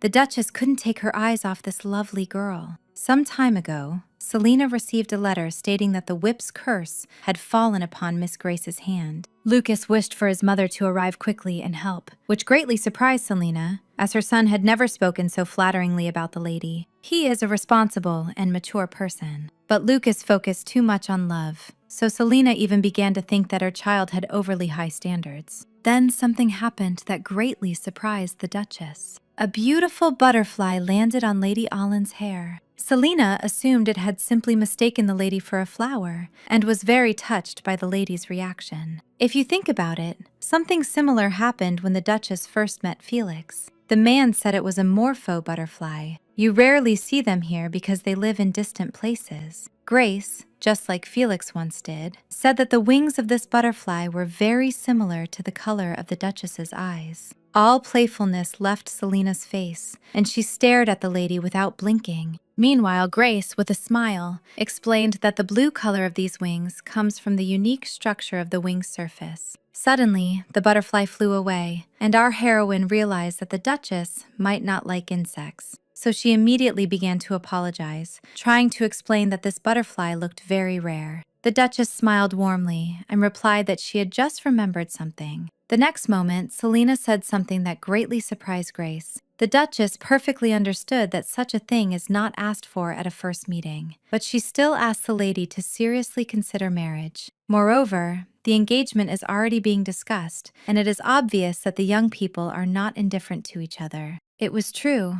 The main character admitted to herself that she was no longer so afraid of the Duke. During this time, she had seen many of his good sides and already felt that they were close. However, Grace was not yet sure of her feelings, and besides, they hadn't even dealt with the whip's curse yet. The lady remained silent, so the Duchess immediately apologized and explained that she did not want to burden the girl. She fully supports the children's engagement and wouldn't mind at all if Grace decides to stay at Black Manor. At that very moment, the Duchess asked who was eavesdropping on them, which made the black horse startle and give itself away. Grace was happy to see Lucky, but suddenly the Duchess stood up sharply and called the stallion Lucas. She asked why the man hadn't even come to say hello, and then she started scolding Lucas because a gentleman should not interrupt two ladies' conversation. The main character was in such shock that she couldn't tell if she had imagined it. Returning to the table, the Duchess apologized to Grace and explained that she simply hadn't seen Lucas in a very long time. This woman called Lucky Lucas again. The thought occurred to her that the Duke himself named the horse after himself and tells everyone else its name is Lucky, so there are no questions. This sounded plausible, so the girl just thought that everyone in this estate loved horses very much. The Duchess looked carefully at the lady and asked if she had a favorite tea. But Grace didn't give a clear answer, as she liked all of them. To be more precise, the young woman enjoyed the process of tea drinking itself. Brewing and drinking tea are relaxing, and even on the most difficult and confusing days, they help one to compose themselves. Grace had heard that tea ceremonies were held abroad to cultivate the mind and body. Upon hearing this, the Duchess called it wonderful. Personally, she preferred fruit teas to black ones like Assam and Earl Grey. They were more refreshing. The Duchess confessed that her husband, Felix, sometimes teased her that her food preferences were like a child's. And then Selena admitted that she really missed those moments. The main character had heard that the previous Duke died young in an accident, but the Duchess still continued to love him. Grace immediately pictured her mother's caring face. She admitted that her mother also loved fruit teas. When Grace was curious, she would smile and bring the cup closer so her daughter could enjoy the scent. The Duchess listened carefully to the lady's story, and then she came to the conclusion that the girl missed her mother very much.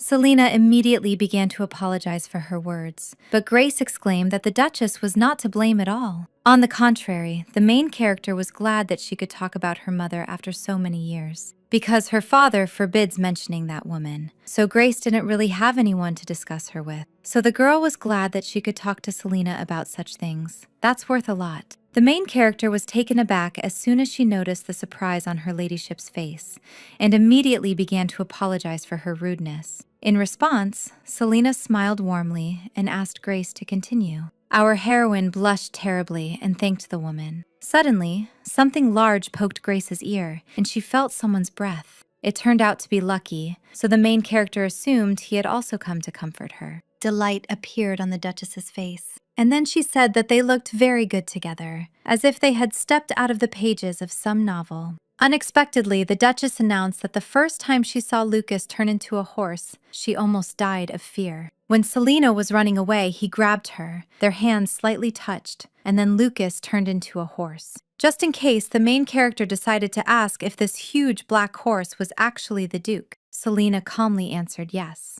A heavy atmosphere suddenly hung over the table, where only the sound of the lady drinking tea could be heard. Only now did the Duchess realize that Lucas had not explained anything to Grace. But now nothing could be done. Who but a mother could solve such problems? And besides, she wouldn't want to lose Miss Grace. Selena clapped her hands and suggested that they both go for a walk to clear up any misunderstandings at the same time. The stallion froze, and our heroine choked on her tea at such an unexpected proposal.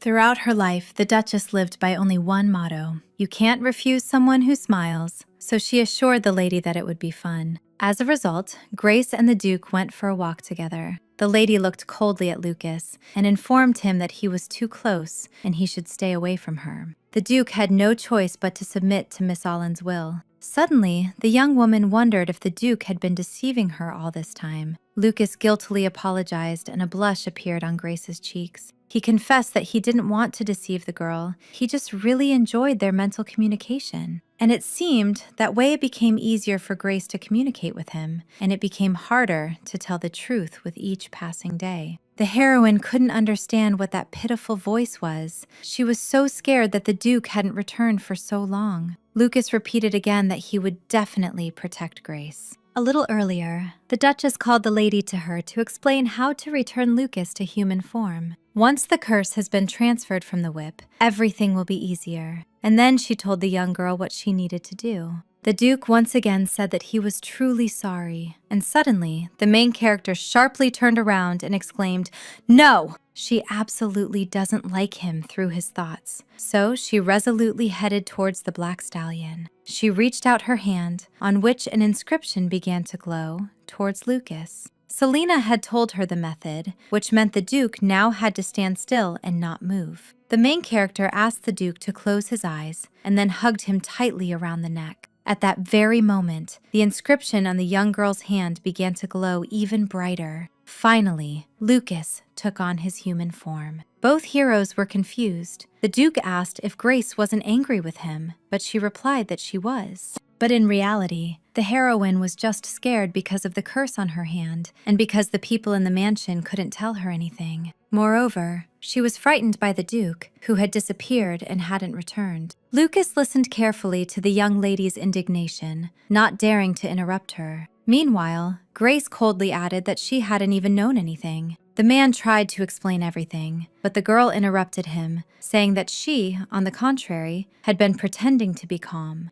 The Duke constantly insisted that he would tell her everything as soon as he returned, and that Grace just needed to wait a little. However, instead of that, he should have simply told the truth. Lucas turned to Grace again, but the heroine raised her voice and said that, on the other hand, she could understand him. It was also difficult for her to tell her secret. The Duke said in a sad tone that he was truly very sorry. He didn't want to make Grace worry. He felt that the young girl wouldn't be able to accept this side of him. Our heroine understood perfectly well that she was acting childishly. If she told about the curse, a terrible misfortune would befall the house. Besides, Grace was sure she wouldn't have believed it if she hadn't seen everything with her own eyes. In reality, our heroine was more angry that Duke Black didn't believe her. Lucas asked the lady not to be silent and reached out his hand to her face, but the main character sharply stopped him. The man straightened up abruptly, afraid of causing the lady even greater anger. But unexpectedly, Grace said in a calm tone that she very much hoped that this would not happen again. Since they are planning a marriage, such a thing should not happen between them. Lucas froze. If Lady Allen started talking about such things, it meant she had decided to marry him. The Duke couldn't hide his surprise, and the main character admitted that she had thought about it a lot. Since childhood, she had to endure her father and Norman, which made Grace unable to understand what to do. It was for this reason that it was difficult for her to understand men. However, the girl could confidently say that Duke Black was different. He always listened to the heroine, stood up for her, and accepted Grace's weakness, which even her family tried to hide. But to be honest, the main character couldn't deny that Lucas was also a little strange. That's why she really thought that they could get married. Lucas's face turned completely crimson with embarrassment at the words he heard.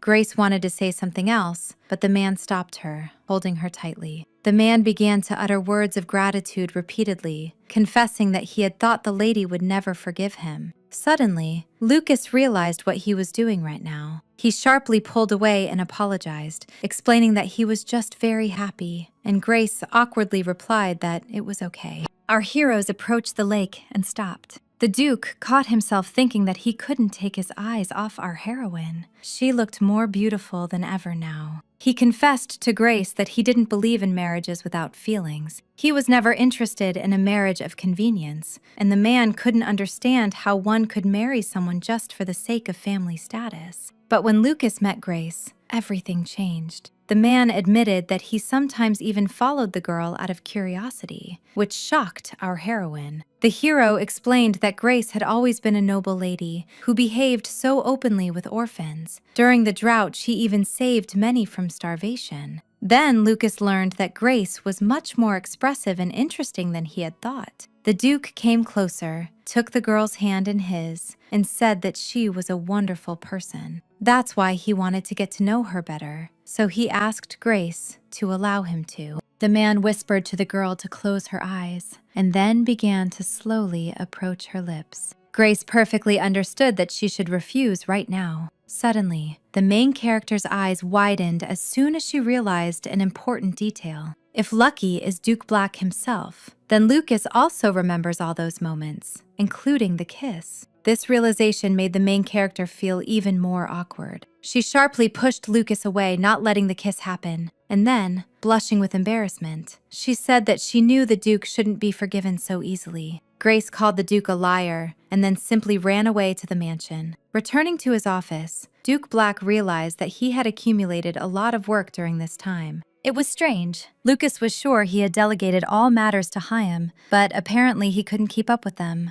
Be that as it may, the Duke was grateful to Miss Grace for making him human again. A moment flashed in the man's mind when he almost kissed the girl. Apparently, the Duke would not be sleeping tonight. The next day, our heroes met again in Duke Black's study. Seeing Grace's stern face, the man tried to carefully ask if she still hadn't forgiven him. The main character just waved him off and replied, quote, _0___. Lucas said that it was sad. He had even made Grace's favorite fruit tea, but it was all in vain. Our heroine remembered that the Duke had been eavesdropping at that tea party. This man couldn't give her a moment of peace. Apparently, the Duke thinks Grace will just fall for it, but the girl couldn't help but admit that this tea was indeed delicious. In the end, she did fall for it. The Duke was glad to see that Grace liked it. He smirked slyly and asked the girl if he would get anything in return for making her tea. Grace didn't understand what he meant, and Lucas explained that when he was a horse, ladies often touched him, stroked him, and even kissed him.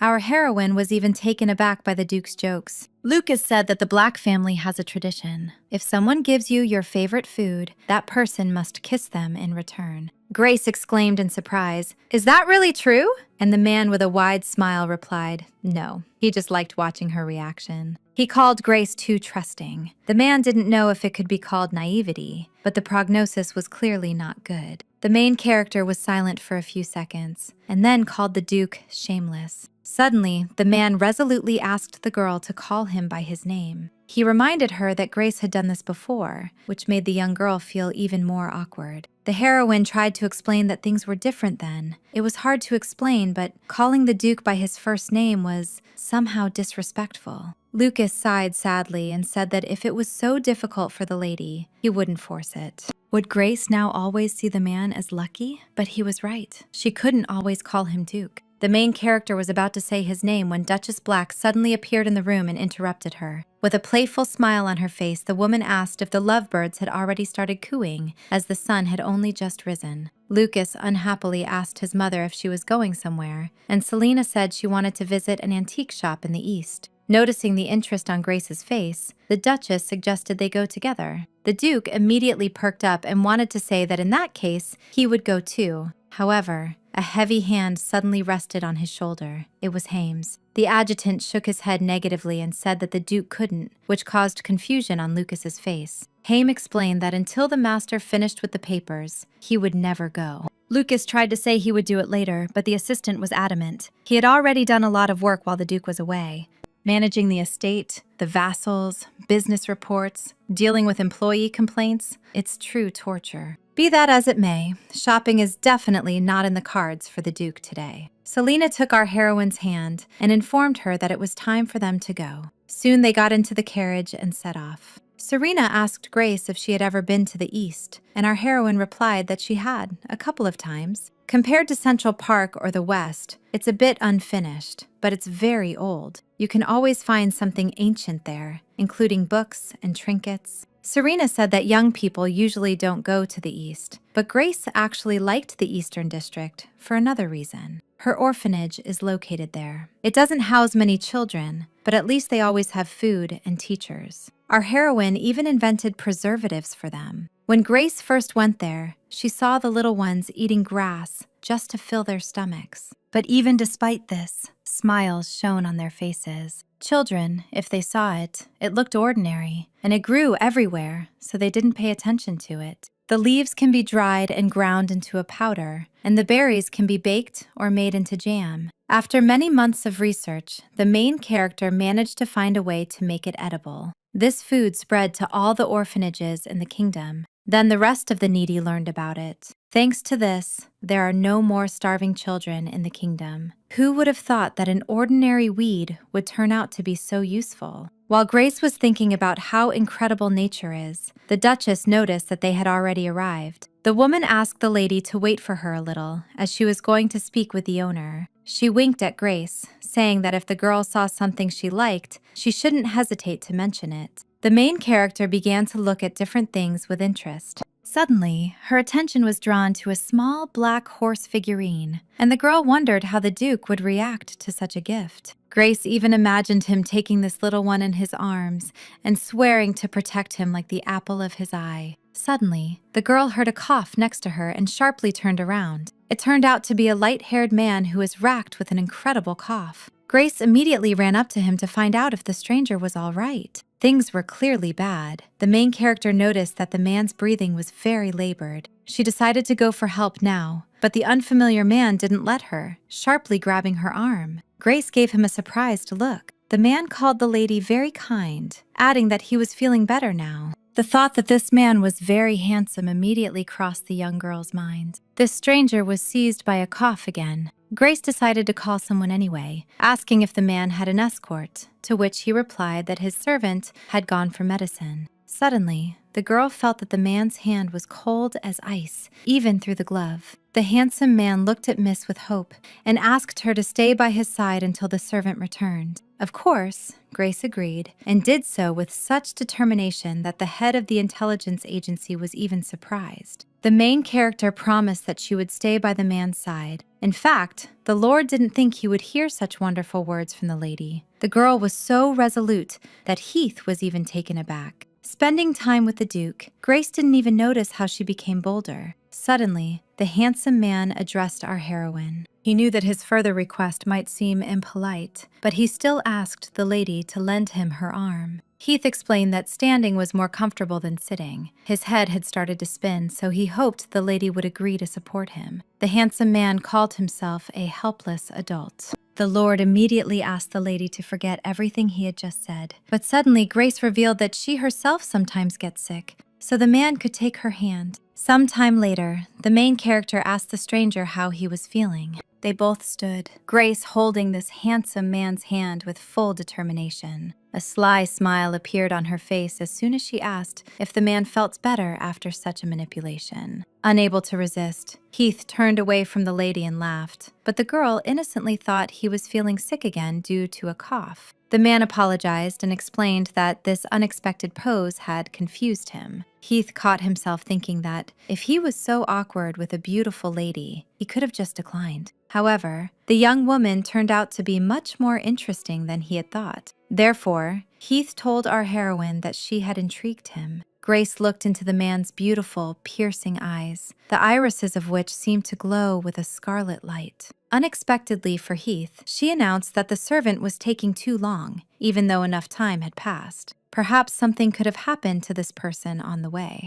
She decided she needed to go and check, but suddenly the stranger, whose face showed concern, stopped her. The hero assured the lady that he was feeling much better now. The main character wanted to insist on searching, but suddenly this handsome man took her hand. The next moment, his lips gently touched the back of Grace's hand. The stranger exclaimed that he had caused so much trouble to the lady he had just met, and had to thank her for her kindness. Grace tried to say that she hadn't done anything special, but the man was determined to repay the milady. With a smile on his face, he said his name was Heath Servient, but asked to be called just Heath. Our heroine nodded, and then wondered if it was just her imagination that this man had been trying to look into her eyes from the very beginning. Suddenly, the servant returned and apologized to his master for being late. Heath felt very sorry, but now he had to go back, so Grace wished him a good journey. Finally, the Lord said a phrase. He very much hopes that he and Lady Allen will meet again. This greatly surprised our heroine, because she certainly had not told the man her name. But the carriage drove away, and she never had a chance to ask anything. On the way home, Heath could only think that this was very strange, as he had definitely used charm magic on this girl. However, for some reason, it didn't work. Perhaps it's a side effect of the curse, or an unexpected advantage. The 7 families each possess their own unique power. For example, the inhuman strength of House Black, The innate ability of servient is charm. Meet their gaze and your mind clouds, while a bite from their fangs allows them to subjugate your will.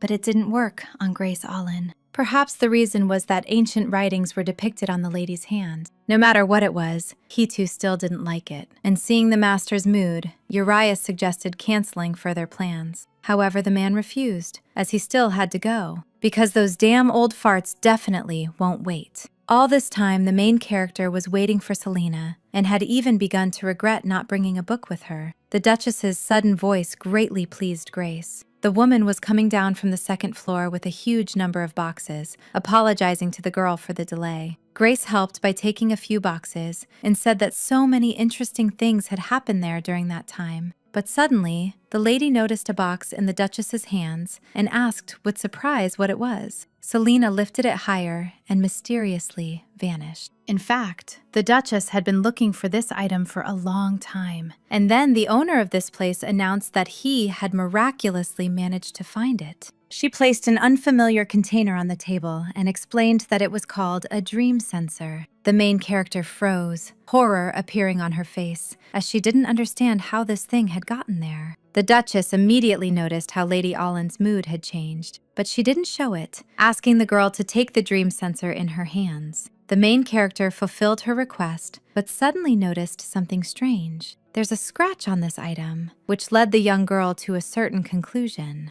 Selena decided to ask the lady if she recognized this item. She saw Grace hesitate with her answer, so she asked her not to worry. Gathering her courage, the main character revealed that this item was a relic of her deceased mother. Selena couldn't understand, if that was the case, why such a valuable item ended up at an auction. This answer greatly surprised Duchess Black. However, Grace herself couldn't say for sure why this item ended up here. Unless there's only one explanation for this, our heroine thought. In her childhood, her father came into Grace's room and said he was taking this item for safekeeping, even though her mother had specifically bequeathed this relic to her daughter. Catherine Allen also knew this perfectly well and promised Grace to return the item as soon as she got married. He just wanted to check something. The girl tried to resist, not wanting to have the last item from her deceased mother taken away from her. However, such behavior only angered her father, and he called it insolence. And then he began to scold the girl for behaving so brazenly towards adults at her age. Grace still couldn't believe that her father had actually done that. The Duchess gently took Lady Allen by the shoulders and asked worriedly if she was all right. She smiled, hoping to somehow rectify the situation, and suggested they return home. Soon they got into the carriage and set off. Selena handed the main character a box and asked Grace to accept it.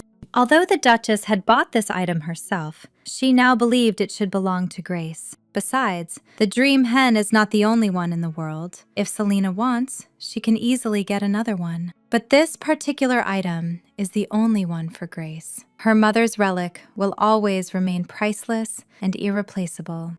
The main character was touched. She perfectly understood that the Duchess herself had been looking for this item for a long time. But suddenly, Selena declared that she wasn't giving it away for free. In return, the lady must promise to continue spending time with her. It was the least Grace could do, so she nodded and, with a warm smile on her face, pressed the gifted item to her chest. She was sincerely grateful to the Duchess for such generosity. Selena decided to ask Grace if she knew how to use a dream sensor, and the girl shook her head negatively. As it turned out, if you light a fire in it and place it at the head of your bed while you sleep, it shows the past and the future. And they also say it can show whatever a person wants to see. The main character was very surprised to learn about this. Could her mother's relics really possess such power? So, Father also knew about the properties of the dream sensor back then, and that's why he tried to take this item away. Could this man have sold Mother's inheritance for just a few coins? The heroine thought. Indignation appeared on Catherine Allen's face as soon as he heard the butler's words. He had already sent the money to the temple, but these arrogant people still decided to demand another 20,000 grangs. Thomas was uncomfortable talking about it, but it seems the young master touched the temple's property.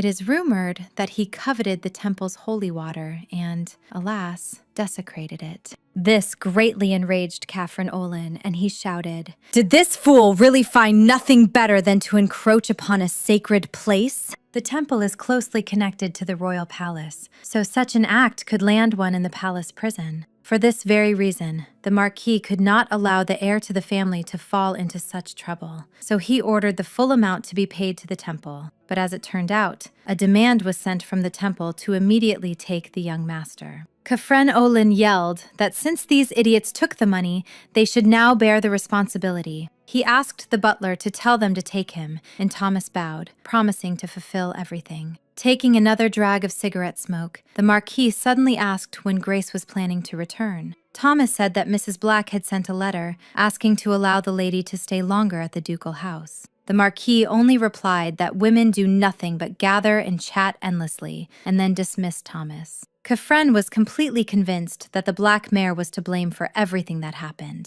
If it weren't for her, the head of the Olin family wouldn't have had to spend so much money. In principle, the Marquis doesn't necessarily have to resort to such expenditures of his own funds. He can simply sell it again and cover the costs. This time, the late Eleonora will help him. The Marquis opened the safe and immediately froze, not understanding what it was doing there. Cold sweat broke out on his forehead, and his lips barely whispered that this simply couldn't be. The man burns this letter to ashes with his own hands, but for some reason, it reappeared in the safe. Khafren Olin bit his fingers, wondering what this dead creature was trying to achieve. It was about Eleonora, the Marquise's ex-wife, who even after her own death gave Khafren no peace. The man remembered the day when this woman came into his office and declared that she wanted the Marquis to make a deal with her. This offer immediately interested Khafren. Eleonora only asked to give Grace all her belongings on the day her daughter came of age. She was ready to promise the Marquis 100,000 grangs for his signature on this contract. The Marquise perfectly understood that this was the only way she could make her husband fulfill his duty, because he loved money. Eleanor explained her decision by saying that she knew very well that the man was not going to leave anything to Grace.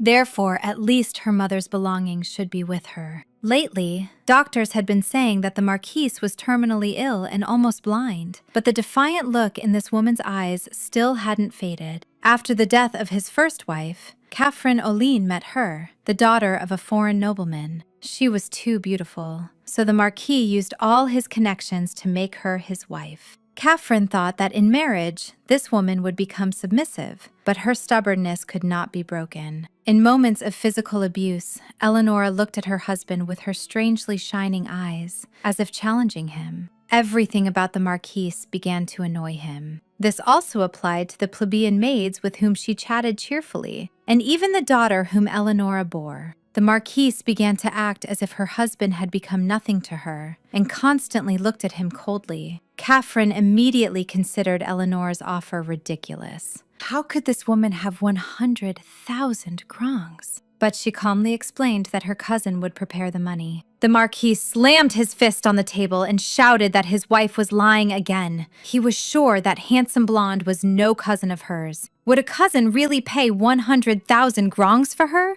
However, Eleonora did not consider this important, because Marquis Olin was ready to do anything for money. Therefore, the woman resolutely declared that she was ready to put 100,000 and her own life on the scales. She only gave the Marquis the right to one answer: to sign or to refuse. For some reason, at that moment, Khafren felt crushed by this sick and worthless woman, but he still agreed. And indeed, her cousin soon brought the promised 100,000. But the Marquis still considered it dirty money from a lover. Khafren immediately gambled it all away, though he hadn't even been interested in gambling before. The money quickly ran out, and his anger only grew. And then Eleonora simply died. At that moment, the Marquis wondered if this insolent fool really thought he would keep a promise to a dead woman. Now all the property will belong to him, not to that scoundrel or his daughter. First, Khafren, without hesitation, burned that contract. The late Marquise's belongings were sold for a very good price, and with all the money raised, Marquis Olin bought himself a seat in the Senate, confident that now this agreement was over.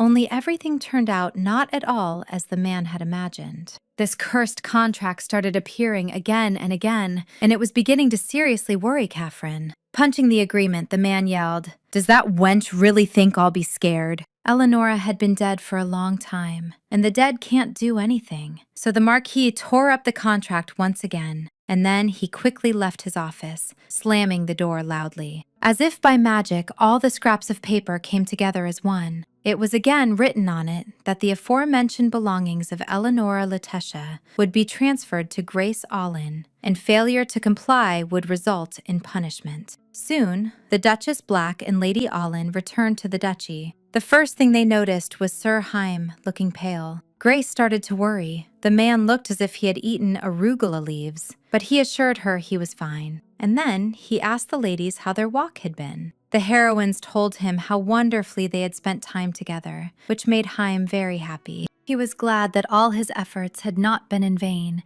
as he had to restrain the Duke who wanted to follow the lady. Grace was very surprised, because usually men can't stand shopping. At that very moment, the Duke appeared in the front hall, which caused great surprise among all those present, because Lucas appeared before everyone in just a bathrobe, calling himself an unusual man. A smile appeared on his lips, and a question flew from them, asking if shopping had pleased the lady. And then Duke Black confessed that he had missed Grace very much. The young girl's cheeks immediately flushed. She had not expected to hear such a confession from the Duke. Meanwhile, as he descended the stairs, Lucas continued, saying that he had been very worried that Grace had not returned for so long.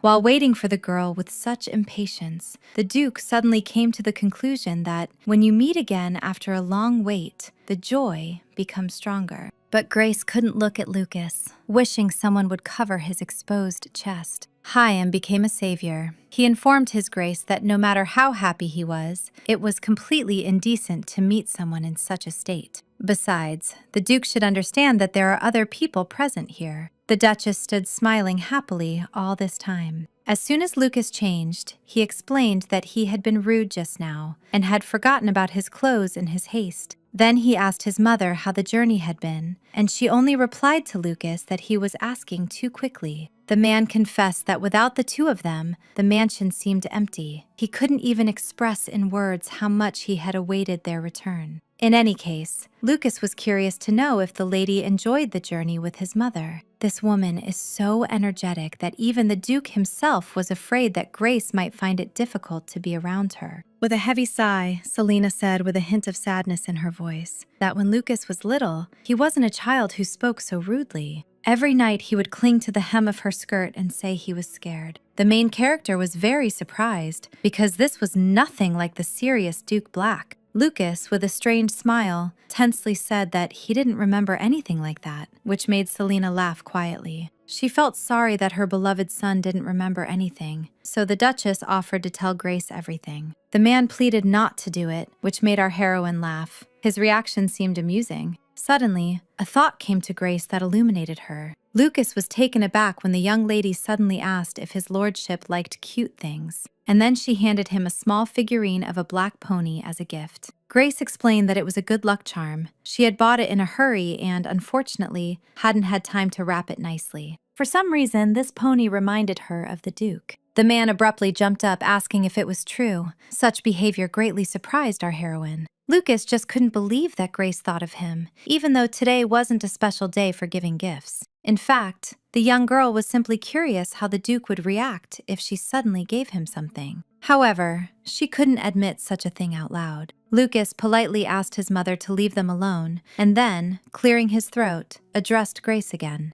Unexpectedly, he asked the young lady to go on a date with him tomorrow. Selena, who had not yet left the room, smiled, and the Duke, meanwhile, suggested to Grace that they discuss all the details tomorrow. Before leaving, the Duke said that Grace could ask for anything for tomorrow's date, but she replied that it was unnecessary. However, Lucas sincerely hoped that the lady would not refuse. And then the man headed for the exit, wishing Grace a good night as a final gesture. Our heroine's heart began to beat faster. The young girl bowed her head and wished Lucas good night in return. The Duke turned around, and the main character noticed the joyful smile he gave her on his face. The next day, the man was perplexed. He didn't understand if it was truly unnecessary for him to carry it. He was glad that Grace seemed happy, but truthfully, the Duke wanted to give Lady Allen something more valuable than books. Lucas asked in bewilderment if Grace wasn't interested in shiny things, not understanding that our heroine couldn't accept such a thing. The girl replied that this was enough for her, that for her, truly valuable things were books. Grace said that there's even a saying in the world that books are excellent food for the mind. When she was little and wasn't allowed outside, Grace read books. Even without experience, she found a lot of knowledge and love in them. At such moments, the main character felt that she was embarking on a journey that she was not destined to take in this life. These stories always filled the little girl's heart. So now, Grace is really happy that she found such a good bookstore. Lucas accepted this answer and said that he had a place he wanted to go to himself and asked Grace to accompany him. The main character immediately agreed, because it wouldn't be right if only she was enjoying herself. So, a real date began. Our heroes went to the atelier.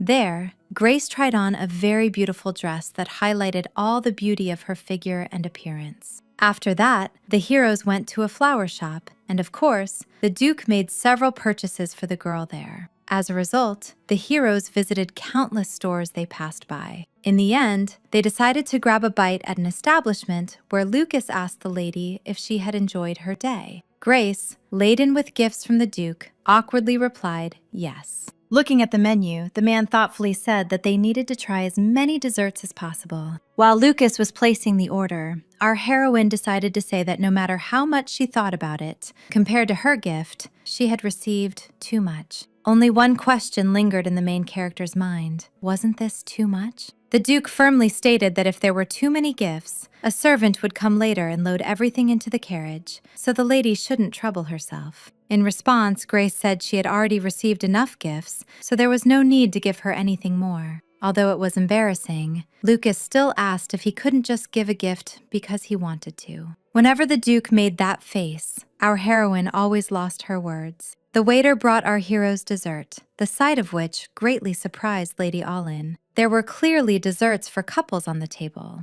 Grace immediately tried to rectify the situation, telling the waiter that they hadn't ordered that. But as it turned out, the establishment was currently running a promotion for couples, offering complimentary drinks and desserts. Our heroine was horrified and blushed terribly. She called the waiter over to explain that they weren't actually a couple, but Lucas stopped her. The Duke reminded the lady that they were quite seriously thinking about marriage, so they, as a decent bride and groom, should simply accept this gift. Formally, our heroine agreed with his words, but this turn of events still greatly embarrassed her. Lucas speared a small piece of dessert with his fork and brought it to Grace's lips, who was feeling terribly awkward right now. The waiter shouted that the couple was in their most romantic period, wished them a good evening, and disappeared. Grace couldn't understand if Lucas felt no shame at all, but seeing his satisfied smile, the heroine concluded that he did not. Gathering her courage, the main character swallowed a piece of cake from the fork Lucas offered her. A satisfied smile appeared on the Duke's face. He noticed that Grace now calmly handled sharp objects without much panic, and the girl replied that it was thanks to him.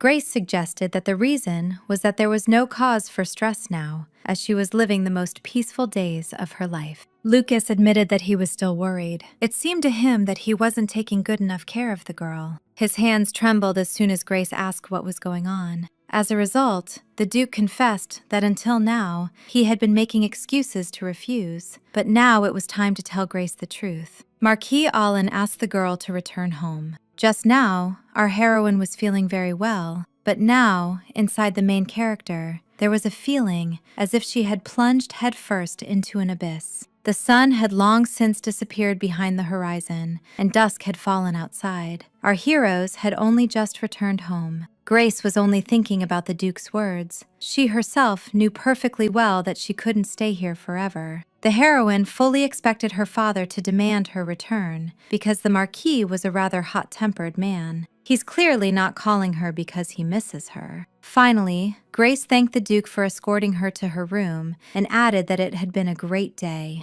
She knew she shouldn't frown like that, so she wished Lucas good night and went to her room. but the man quickly caught up with her and stopped her. He only wanted to say that if the lady doesn't want to return home, she can stay in this mansion for as long as she wishes. Grace started to worry. Lucas stopped the door as it was closing. What if it had caught his hand? The Duke announced that he would explain everything about the upcoming wedding to the Marquis himself. However, the main character refused because the girl believed it was something she had to deal with herself. She no longer wanted to hide. Lucas caught himself thinking that not so long ago, Grace had looked completely depressed, but now there was none of that in her eyes. The man admitted that he had hardly ever gotten angry since childhood. If Lucas were to lose self-control, the curse would turn him into a beast, which is why he had trained his restraint from a very young age. But when it came to Grace, our hero somehow couldn't manage it. The main character innocently asked what the Duke meant now. The man's hand gently touched the lady's chin. He languidly said that self-control had been a big problem lately, and then slowly reached for Grace's lips. The girl immediately turned away, as she was not yet ready for such a serious step in their relationship. She was taken aback when the man sharply pulled away and started laughing.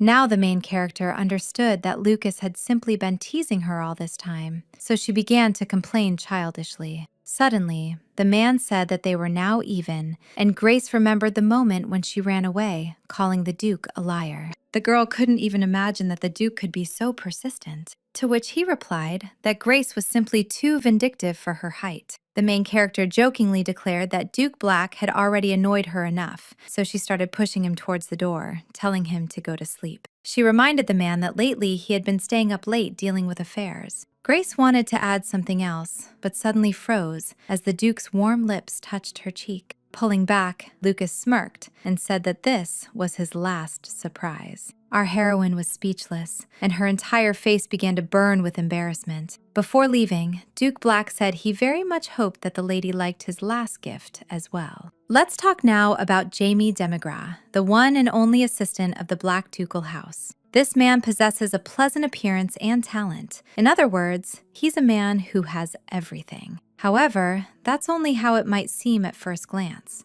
Because right now, standing before him is a man who has much more. Broad shoulders, expressive features, and monstrous stamina. Duke Black did 5 days' worth of work in 2. Noticing his adjutant staring intently at him, the Duke, with a self-satisfied smile, asked if he had something on his face. When Chaim stands next to the Duke, he immediately starts to feel like a squid. Deciding to dismiss that thought, the man reported that the Duke was in a surprisingly good mood today. Something might have happened to Grace, since Lucas's satisfied smile just won't leave his face. The Duke lied that he didn't understand what the assistant was talking about, but Chaim skeptically replied to the Duke that they had known each other for a long time, so Lucas can tell his older brother everything. The Duke only laughed at the 1-year age difference, but did not deny that he and Chaim were close, because it would be foolish to dispute this fact. A smile appeared on Chaim's face, because in reality, he and the Duke had been friends for 20 whole years. Since childhood, the future adjutant came to the Black family home with his mother, who served Lady Selena. So, friendship with the future Duke became quite natural. Chaim started spending a lot of time with Lucas, who was his age. Still, the Duke decided to share his worries that tomorrow, Grace would be returning to Olin Manor, and Lucas didn't want to let her go there, not even for a moment. Such words came as a surprise to Chaim. Could it be that Lucas Black, who had always been indifferent to women, was thinking about a fated love for the first time? Apparently, this man had fallen in love much more deeply than he himself thought. If the gentleman was so unwilling to let the girl go, the adjutant suggested trying something. Soon, Chaim was hit by reality. Sitting behind a pile of papers, the man couldn't understand why he ever got involved in that couple's relationship. He wasn't in a position to give advice himself, but now he had a huge amount of work. There was so much of it that it was useless even to think about dating, let alone marriage. Chaim threw the papers up and shouted, "Quote 0," while he was just trying to convince himself that he wasn't jealous. The man's head began to spin, so he decided to take a short break. To perk himself up, Chaim decided to have a cup of coffee, so he headed to the kitchen to ask the chef for one. As soon as the man crossed the threshold, a mug of aromatic coffee appeared right before his nose. It turned out to be Miss Julia, who somehow knew that Mr. Chaim had come for coffee. Feeling his heart beat faster, Lucas asked what Julia was doing here, and in response, the heroine asked if she wasn't allowed to be here. She said that the cook had promised to show her a special recipe for ginger cookies, so she came here. But while she was learning, everyone suddenly had things to do and left, so Julia decided to pass the time with a cup of coffee. Chaim noted that Miss Allen's personal maid had already fully settled in here. Gradually, this girl became like one of the family in this house. She is very smart and sociable and quickly finds common ground with everyone. However, Chaim noticed something strange. Every time his eyes meet Julia's, the young girl somehow becomes wary. More precisely, the hero began to feel as if she was watching him. Chaim began to hope that he hadn't stolen Julia's coffee, but the girl reassured him, saying that wasn't the case. The maid simply noticed that the adjutant always drank coffee at this time, so she had prepared this drink especially for him. But if Mr. Chaim suddenly wanted something else, Julia was determined to prepare it. The man smiled, saying that coffee was exactly what he needed right now. Chaim decided to ask if Julia had already packed everything for tomorrow's return, and she replied that she would do it right away. She was very surprised when Mr. Chaim followed her, arguing that he simply decided to help her. Even though the days here are so hectic that you barely have time to breathe, sometimes it doesn't even seem difficult. Chaim suggested that Julia change masters, which startled the girl, thinking that the man had decided to target the lady. The day came when Grace was to return to Marquis Oline's estate. She thanked them for their hospitality, and Chaim, with a smile, asked the girls to visit them again. The main character noticed that Lucas was not there, so she assumed he was too busy to see her off. The young girl was taken aback when the carriage door suddenly swung open. Appearing out of nowhere, Duke Black firmly stated that he could not allow the lady to leave alone. He got into the carriage and sat opposite Grace, declaring that as her fiancé, he must make a good impression on the girl's father. Grace discontentedly told Lucas that she couldn't just show up so suddenly without warning. In response, the Duke smiled radiantly, extended his pinky finger, and promised to be a good boy. As a result, the main character resigned herself and asked the man not to blame her if something unpleasant were to happen. Sitting in the flower garden, the Duchess, with anxiety in her heart, wondered if Lucas would be able to cope with this difficult task. The woman was surprised when he unexpectedly declared his desire to accompany Grace, but most of all, she was concerned about the girl's condition. At that very moment, Duchess Black watched as Grace, with an inscrutable expression, got into the elegant carriage. This emotionless face seemed to be forever imprinted in Selena's memory. It stubbornly refused to leave her thoughts, tormenting her soul with quiet anxiety. That is why the Duchess placed great hopes on Lucas, believing that he would be able to provide worthy support to the lady. Soon, a carriage drawn by black horses arrived at the Olin estate. Grace stepped out of the carriage and looked at her childhood home, as if evaluating it from a new, unfamiliar perspective. Once, this place had seemed cozy and familiar to her, but now it felt stifling and confining. After the luxurious life in the Black household, Grace felt this oppressive atmosphere particularly acutely. Now, this place reminded her not of a home, but of a gilded cage, depriving her of freedom and joy. Grace was pulled from her thoughts by Duke Black, who gently took her hand and softly called her name.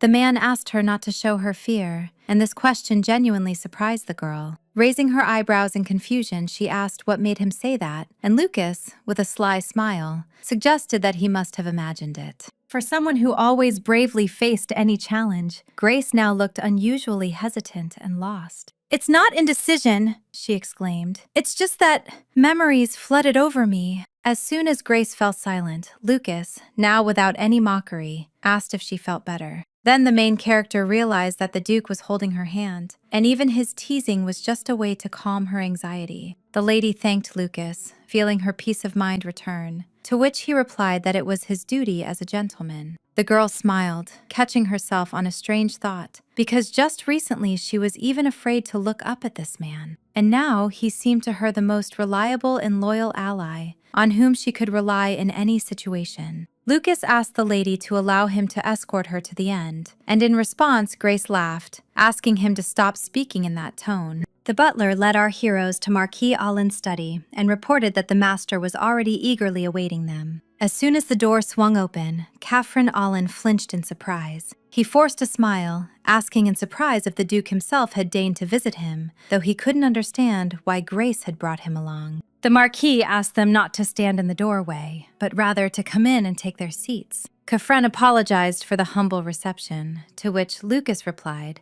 that he was the one who should apologize for his unexpected appearance. It was funny, because her father didn't even greet Grace properly, as if he didn't notice her presence. The Marquis carefully looked over the young man, noting that he was flaunting expensive jewelry and exquisite clothes. This arrogant boy is acting too conceited. Without Grace, he wouldn't be able to take a single step. Catherine smiled and suggested Grace greet her father, now that she had finally returned home, but the girl firmly refused. She confidently declared that she would stay at Black's house, which caused genuine shock to appear on the Marquis's face. The main character grabbed Lucas's hand to explain to her father the reason for her visit today, as they had decided to officially announce their upcoming engagement. Trying to suppress the anger bubbling inside him, Marquis Allen reproachfully asked his daughter if she realized what she was saying. Strolling around this man's house as if she were the mistress was far from the best idea for her future, he thought. The main character reminded her father that he himself had wished for her marriage to Lucas, and a visit to the groom's house should not cause shame. The Marquis merely replied dryly that the world was full of surprises, and many noble families saw Grace as a worthy bride. Among them was even one young lord madly in love with the girl, and the Marquis suggested she meet him. Lucas, with a friendly but tense smile on his face, said, as expected, Grace is charming to any man. But he was immensely happy that such a stunning girl had chosen him and no one else. He believed that tying his fate to Duke Black was far from the worst decision. Marquis Allen could not find a worthy answer, so he only cursed the situation in his mind. Besides the royal family, this is the most powerful and influential house in the entire country, possessing immense wealth. They owned millions of acres of land and picturesque islands, and their trade guilds were among the largest. The jewelry business especially flourished, thanks to the many mines under their patronage, but the problem was elsewhere. Namely, with this arrogant and self-assured guy standing in front of him. He could fool around and smile, but deep down he would always care only about Grace, and wouldn't give the Marquis a single coin. Catherine hated this smug, handsome man the most, and he would have preferred Grace to marry anyone else. The Marquis impatiently announced that it would be better for the Duke to return today, and Grace should stay here. The main character intended to object, but at that very moment, Lucas asked for just a minute of her time. The Marquis turned and looked suspiciously at the Duke, trying to understand what he was up to this time. Lucas announced that before the gentleman left, he had an important proposal that needed to be discussed. Therefore, he politely asked the Marquis for permission to spare him some time to present his request. Such an unexpected statement plunged Grace into deep shock, because Lucas had never said anything like that to her before. The man offered his sincere apologies and promised Grace that he would not allow any harm to come to her. Therefore, he asked her to trust him for a moment and simply observe the unfolding events without interruption. The main character, after some hesitation, agreed, and Marquis Olin, intrigued, sat back down in his chair. He became unbearably curious to know what the Duke was going to propose. What hidden condition lay behind this gesture? Before speaking, Lucas slowly reached into the inner pocket of his elegant frock coat. He took out a folded sheet of paper and placed it on the table, explaining that it might be quicker and clearer if he showed it.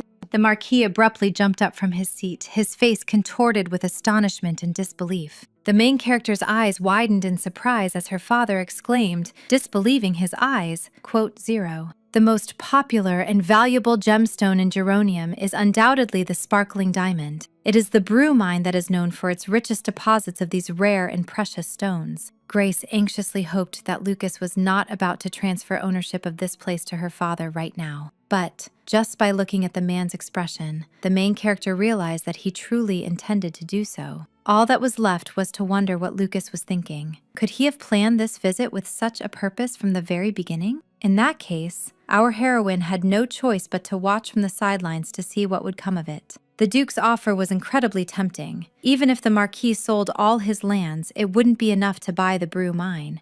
Lucas, in a calm and confident tone, stated that he only had 2 things he would like in return. First, the man wished for the Marquis to allow Grace to choose her future husband herself, without any pressure from anyone. And second, whatever the girl's decision, the Duke did not want the Marquis to interfere in her personal life in any way. If Catherine Olin promised to observe these 2 simple conditions, Lucas would transfer this document for the mine to him after Grace's wedding. The Marquis decided to clarify whether these conditions would still apply if Grace did not end up marrying the Duke. Catherine Olin believed that this woman could not be trusted. Her words might be a lie. Taking the Marquis's words into account, Lucas firmly stated that he was quite confident he could win Grace's heart. Therefore, he asked Grace to give him a chance, to allow him to prove his feelings. Even if the girl eventually married someone else, Lucas knew he would respect her decision and wish her happiness. These words, like an echo, resounded in Grace's thoughts, making her wonder about his true intentions. This offer was clearly unprofitable for the Duke, so the Marquis considered it quite absurd and illogical. However, despite all his doubts, Catherine Olin decided to accept it, and the men shook hands firmly.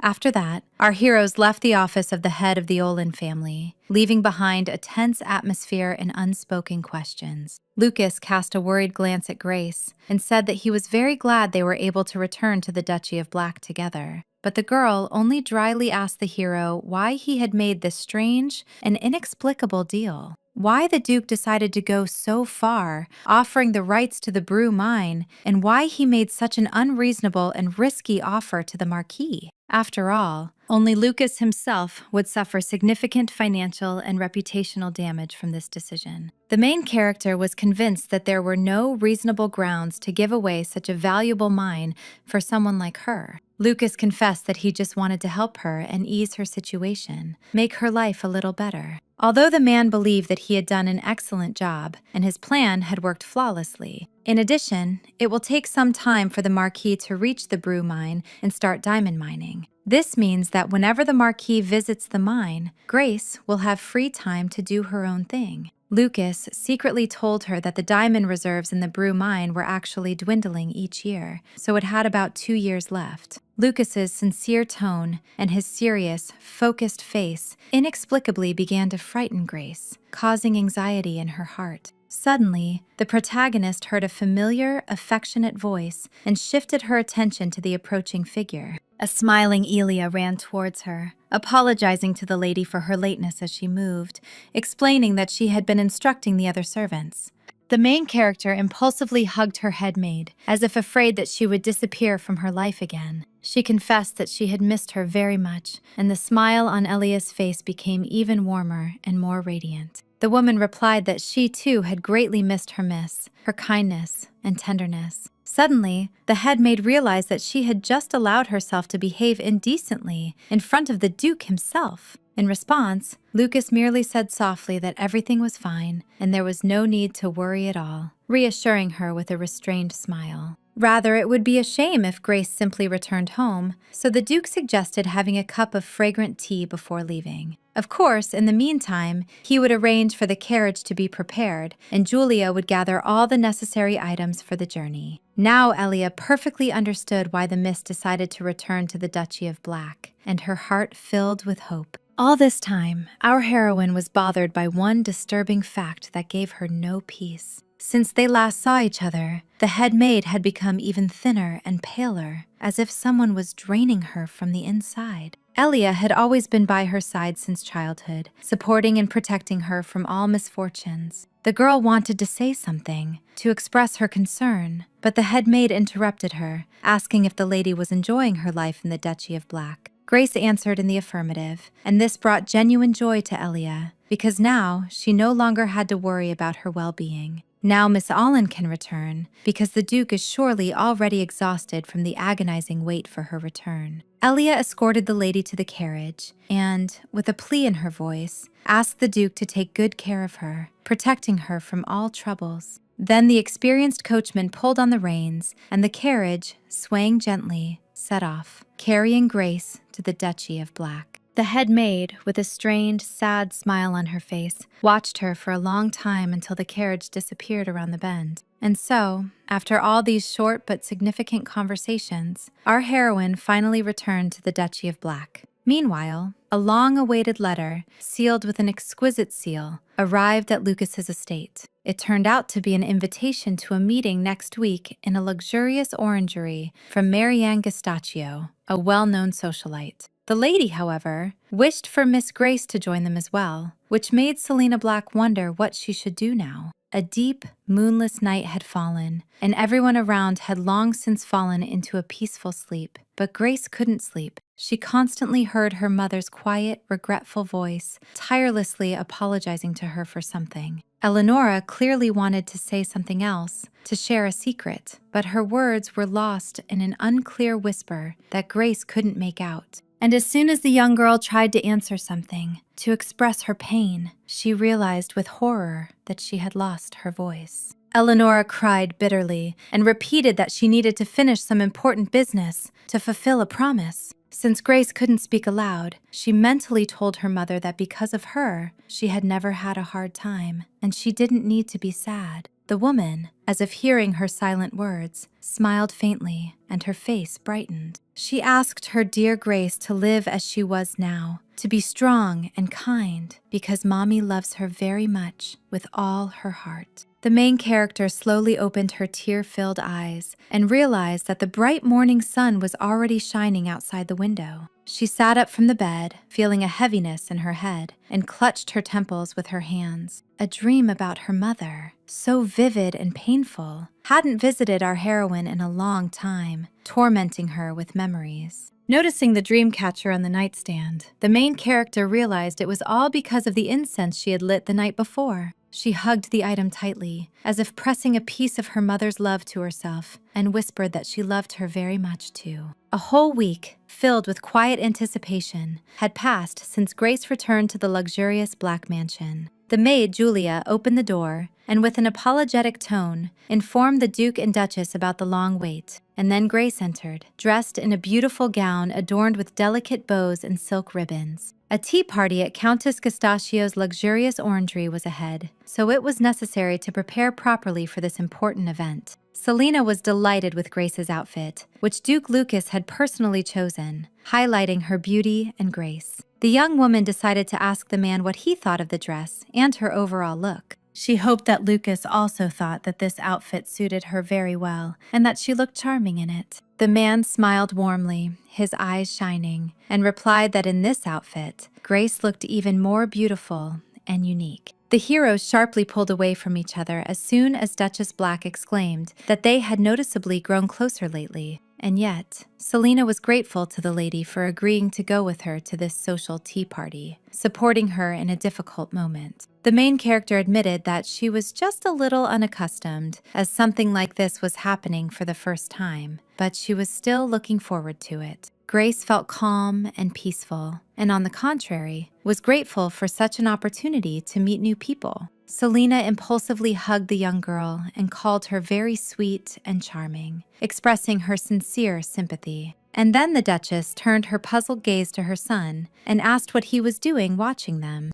Lucas stood with outstretched arms, as if he was about to embrace Grace, expressing his feelings. He pretended that nothing had happened, and Selena stated that Grace didn't need to worry and fret so much. This is a light social gathering. There's nothing in it that could scare or upset her. But in reality, Selena confessed that she was afraid of this meeting, fearing awkward situations and unpleasant conversations. Now Grace began to truly worry about what kind of orange club this was, that even Lady Selena was anxious. The Duchess decided that, to begin with, Miss Allen needed to get acquainted with the members of this exclusive society. It's better to find out in advance who will be there and prepare for possible questions and discussions. The hostess, Countess Gastaccio, adores rare plants and exciting travels, and her mansion has a wonderful glass conservatory. Although there haven't been any official announcements yet, since the Countess mentioned Grace in the invitation, she must already consider her Lucas's fiancée. Usually, our heroine paid no attention to empty newspaper gossip, preferring the real world instead. But now, everything had changed, and every piece of news seemed like an ominous premonition. Any mistake Grace made could tarnish the impeccable reputation of Lady Selena and Lucas, forcing the girl to be extremely careful. Suddenly, amidst the ordinary, something unusual and alarming caught young Grace's attention. Among the valuable information received from the Duchess Black, there was a curious article about a mysterious person. The next day, the black horses were already harnessed to the carriage, ready for a long and dangerous journey. Lucas was sorry he couldn't share this adventure with the ladies, as the tea party was exclusively for the fair sex. If he were even a little shorter, he might have even risked wearing a delicate women's dress. It seems our heroine has already grown accustomed to Lucas's eccentric exaggerations and unpredictable reactions. The man froze like a statue when Grace gently touched his chin, offering warmth and hope. With a warm, encouraging smile, she promised to return soon, so Lucas wouldn't have to languish alone. Completely unaware of the significance of her actions, Grace thought that now Lucas would be able to find long-awaited peace. Soon, the heroines arrived at Countess Gastacio's luxurious mansion, nestled in lush gardens. They were immediately greeted by a courteous butler who led them through long corridors to the venue of the social event. The conservatory tea party at Countess Gastacio's is an exquisite ladies' society where women enjoy tea and converse about life. At least, that's what Grace was told, and at that moment, Selena once again thanked the girl for agreeing to accompany her. The main character became anxious again, observing Duchess Black's excessive reaction, as if she was hiding something. Grace was about to object, but Selena interrupted her, reassuring her that only pleasant and benevolent people had gathered here. So she promised to thank each lady individually once they returned to their family mansion. While the main character began to panic more and more, the butler gallantly knocked on the crystal door of the conservatory and then politely informed his mistress of the arrival of Duchess Black and Lady Grace Allen, as if introducing two important personages. Grace turned a bewildered gaze to Selena, hearing her begin to whisper softly, addressing higher powers. It turned out to be a prayer, and the woman, with her hands outstretched, was asking God for a successful outcome of this visit. At that very moment, the door suddenly swung open, and a whole string of joyful and curious ladies appeared in the doorway. They immediately surrounded our heroines, like a swarm of bright butterflies drawn to the light. Grace was examined from all sides, admiring her magical eyes and the natural shine of her hair. And then the ladies in chorus solemnly declared that Lady Grace could now proudly join their exclusive club. Countess Mariana gratefully thanked everyone present for accepting her warm invitation to this exquisite tea party. She was truly eager to meet such a refined and mysterious young lady as Lady Grace, so she never gave up hope and pestered Lady Selena with requests. Countess Penelope Domer and Baroness Riley Lachetta enthusiastically supported her words, radiating genuine joy. All the ladies were incredibly happy for the opportunity to meet the charming Lady Allen, about whom the most flattering rumors circulated. This greatly surprised our heroine and made her ponder the hidden motives behind such fervent attention. Zeronium has long been a country where everything revolves around strong masculine principles and age-old traditions. Titles and lands are passed down exclusively through the male line to firstborn sons, and most believe that after marriage, a woman should completely submit to her husband. Lately, thanks to the progressive views of the Crown Prince, the younger generation of the aristocracy has started to see the world differently. But still, Grace didn't expect these ladies to be so welcoming and open, as if they had known her all their lives. Suddenly, Countess Gastaccio, deep in thought, remembered something, as if it had just dawned on her. Currently, rumors about the engagement of Duke Lucas Black and Lady Grace Allen are being discussed everywhere in society, so she wanted to know if it was true. Selena, with a slight smile, confirmed the news, adding that they had only recently begun officially discussing the details of the upcoming wedding. Suddenly, one of the aristocrats at the table, with a sarcastic smile, said that it was truly wonderful news, but with a hint of sarcasm. But she added that the choice of place and time for announcing the engagement seemed somewhat unfortunate and inappropriate to her. The main character involuntarily flinched and turned her gaze to this woman, feeling an unkind stare upon herself.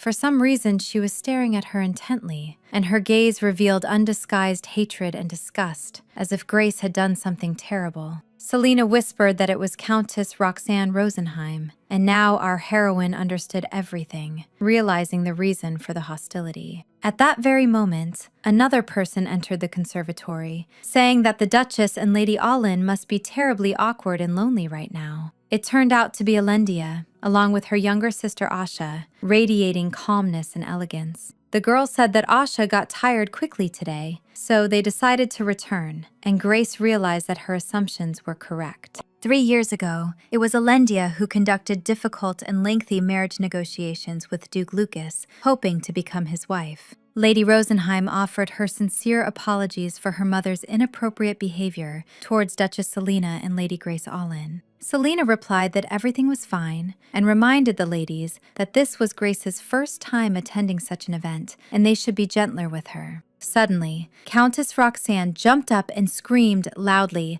calling everyone present cruel and asking how they could treat her like that. Alendia quickly intervened, wanting to calm her impulsive mother and prevent a scandal. Countess Mariana, with a polite smile, suggested simply taking a breath and cooling down a bit, as they could discuss everything later. Grace caught herself thinking that such an outcome was to be expected, sensing the approaching storm. Even if the engagement was broken off quietly and without much fuss, they still had official negotiations, which could not have passed without a trace. For Countess Rosenheim, Grace's mere presence here is already difficult, but to see the Duke's fiancé before her is even more horrifying and unbearable. Countess Roxanne said that 2 long years had passed since she was last at such social gatherings, and Selena, it seemed, deliberately chose a place far away from her, as if avoiding awkward encounters and unpleasant conversations. Besides, she now acts as if she's nothing to her, as if an insurmountable chasm has opened between them. Suddenly, Countess Roxanne burst into loud tears and screamed, accusing Selena of excessive cruelty and injustice. Grace even froze in sudden bewilderment, as if she had been doused with ice water, rendering her speechless. The main character couldn't understand if she, through her own carelessness, had ruined everything and caused this scandal. Suddenly, Lady Alendia, radiating calmness and benevolence, approached our heroine and greeted her warmly. She suggested to Lady Allen that they go to the quiet garden and talk privately, away from curious glances and annoying gossip. Once alone, Alendia sincerely admitted that she had noticed how frightened the lady had been earlier, sensing her anxiety. She said that her mother genuinely adored Lady Selena, admiring her intelligence and beauty.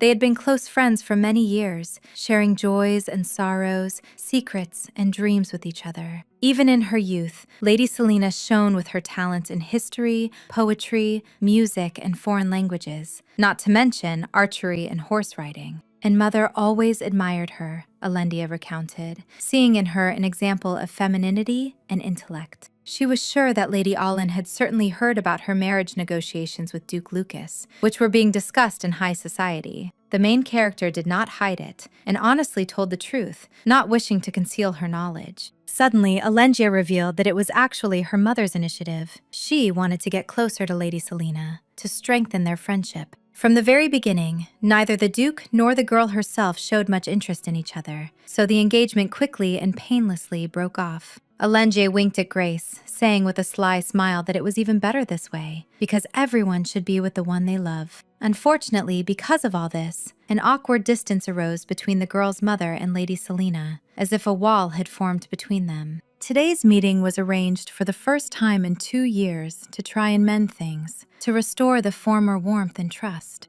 Grace was very surprised that the lady decided to tell her about it, and Alendia realized that she had gotten too carried away with chatter, revealing personal secrets. She tried to explain that she just wanted the lady to know that her mother held no ill will towards Lady Allen, genuinely wishing her happiness. The main character looked at the girl with delight, realizing that she had just tried to comfort her, to support her in a difficult moment. Alendia felt awkward, realizing she had talked too much, and suggested Miss Allen look at the beautiful flowers in the garden. The girl said that she hadn't been here for a long time, and now there were so many new and rare plants, striking in their beauty. The lady reached out her hand to a delicate bud, intending to pluck it to adorn her hair. The main character rushed from her spot, shouting a warning for the lady not to touch him, fearing for her health. But suddenly, she tripped over a small stone hidden in the grass, losing her balance. Lady Alendia was taken aback when Lady Alin suddenly pressed her against the wall,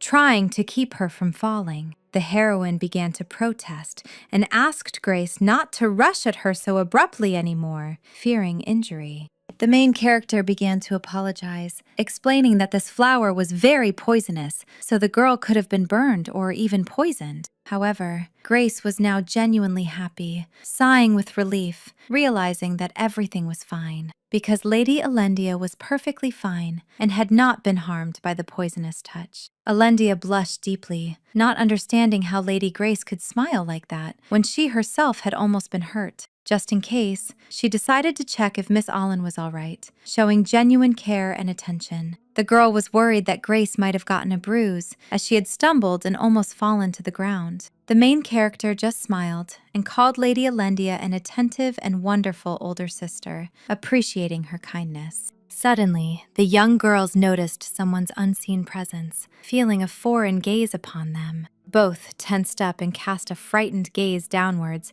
trying to understand what was happening around them. And then, they heard a strange sound that made them tense up even more, sensing something was wrong. The other ladies at the table heard the same thing, interrupting their social conversations and falling silent in anticipation. Countess Mariana, without losing her composure, quickly took the situation into her capable hands, demonstrating leadership qualities. She immediately called her loyal maid Titi, giving her a clear order, and then she ordered all the servants to be gathered immediately and to come to the orangery at once to resolve the situation. Selena began to feel uneasy, so she decided to clarify if something was really wrong, if something had happened. Marianne awkwardly admitted that they had been keeping exotic birds there for some time, hoping to please the guests. Countess Roxanne, with some bewilderment, said that they are indeed sometimes kept in conservatories, but she didn't understand why that was necessary. Mariana began to feverishly think about how she could properly explain everything to avoid misunderstandings and a scandal. She explained that these were exotic birds, very sensitive and timid, who do not warm up to people. The woman tried to approach them, but they didn't make any contact at all, showing wild fear and distrust. And probably because of the long and exhausting journey, they became aggressive, so it was decided to leave them in the conservatory. But of course, the servants tried their best and made a spacious cage for them in the most secluded corner of the conservatory. However, the problem lay in something else, in an unexpected and dangerous detail. The birds turned out to be so furious that the cage had to be covered with cloth to calm them down, but if you touch it even slightly, it might open.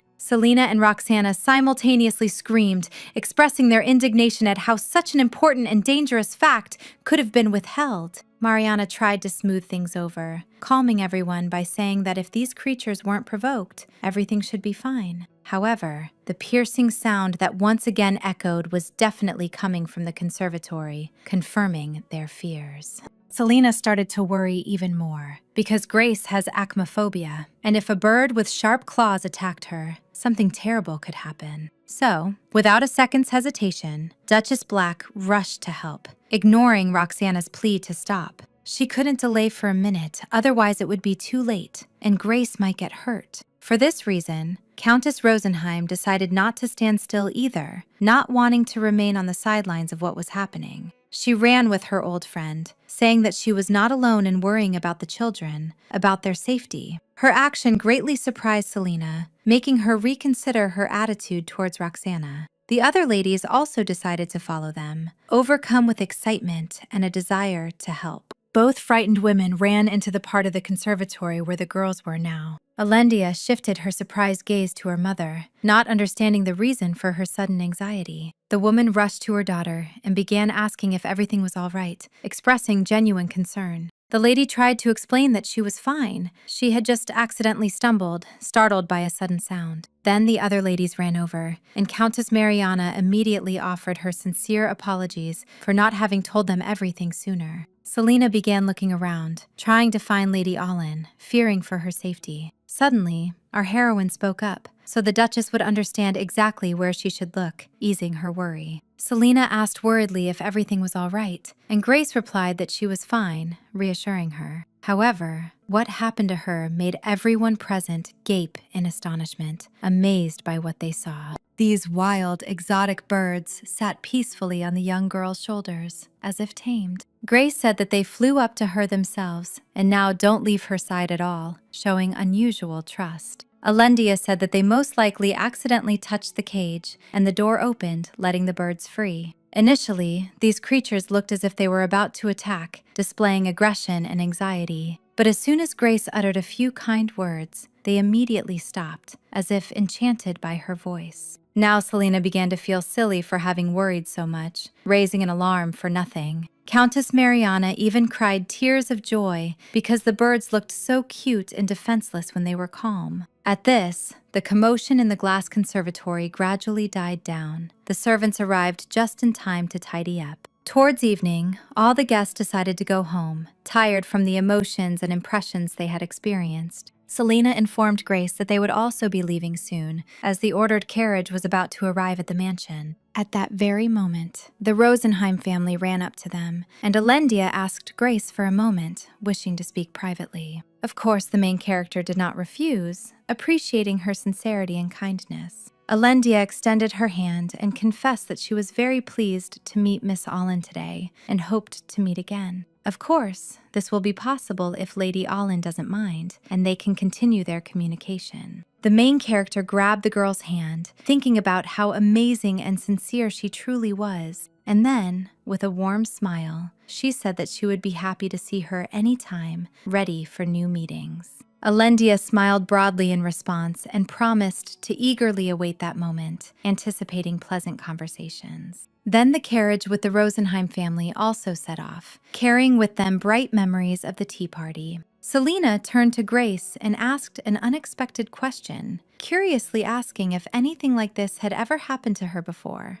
The main character pondered the Duchess's words. If you think about it, ever since early childhood, birds would often flock and land right on Grace's head. Our heroine then thought they were mistaking her head for a nest and cried a lot. And her mother always laughed when she saw it, which made the little girl cry even harder. Now, remembering it, Grace could admit that it probably looked funny from the outside. Finally, another carriage pulled up to the mansion, and our heroines thought it was for them. However, the color of the carriage indicated that it belonged to a completely different family. An elderly woman stepped out of it and gave Grace a scrutinizing look. The butler addressed her as Madame Cachenou, saying that the elder lady was already expecting her. The main character noticed that this woman looked at her again. Suddenly, Mrs. Cachenou started rushing towards our heroine at a furious speed. Grace couldn't understand what to do. Even saying hello to her felt awkward. As soon as the madam said that the lady had grown a lot, our heroine, confused, asked if they knew each other. The woman said that they had met a very long time ago, when Grace was still too young to remember. Since this madam knew her as a child, the main character realized that she might be familiar with her mother. As soon as the butler repeated that the elder lady was waiting, Madame Cachenou apologized, offering to talk another time. And then the woman left, saying in parting that they would see each other again soon. Selena noticed the Black family's carriage and joyfully announced that now they too could return. Norman fell onto the stone slab, painfully hitting his tailbone. He shifted his gaze to his assailant and called him a bastard. The commander of the Knights of the Lowen Ganache Temple declared that he didn't care who the boy was, because before God, all are equal. Norman started to complain even more. Does the temple really treat patients like this? The knight replied that the treatment had been finished a long time ago, and besides, the gentleman had defiled the holy water. It takes about 10 years to collect holy water for one mountain. Zerodium is strangely vulnerable to epidemics and natural disasters. When the dry season began, it was especially severe. That's why people rely on the temple, because human strength can't do anything here. Besides, Mr. Allen doesn't understand what he's done, so Lowen wasn't going to answer him anymore. Turning around, he wished the gentleman all the best. While Norman continued to grumble, a coachman appeared nearby and timidly asked if he should take the gentleman to the mansion. Now the young man's anger shifted to the poor servant because he thought the coachman considered him a slacker. Everyone around only angered Norman with their attitude towards him. Suddenly, another carriage stopped near the temple. It bore a coat of arms with a silver wolf. As it turned out, it belongs to the Oniya family, who rarely come to the capital but enjoy the royal family's trust. They say that the current head of the family is a woman. Norman found it amusing just thinking about a girl being put in charge of the family. However, their eyes suddenly met. Norman's face immediately turned red and he felt his heart start to beat faster. Meanwhile, a family dinner was taking place at the Black family mansion. The main character repeatedly replayed the woman's words in her head about how they would soon meet. Grace had a feeling that something strange was happening around her. To be more precise, it's not just a feeling. Even as a child, animals loved the girl, but what happened in the orangery was a little strange. Selena's reaction was also strange, so Grace began to wonder if it was all the influence of the curse. Lucas said that he couldn't say anything about the curse before the wedding because there was a taboo. So now our heroine will have to live with this feeling of anxiety until the wedding. The chance of the curse being lifted before the wedding seemed low, but the girl couldn't just sit and wait. She looked at Lucas and wondered if he even cared. The man didn't know why, but he was very happy that Grace looked his way. Our heroine was weak before this man's smile, and not only his. Lady Selena is the same. It's hard for both of them to talk about the curse, but strangely, they don't seem to be afraid of the curse itself. Is it possible that if you live with a curse for 700 years, you start to take everything calmly? The Duke and Duchess noticed Grace's strange reaction and began to think that the girl was unwell, but the heroine assured them that she was fine. In the end, if the heroine wants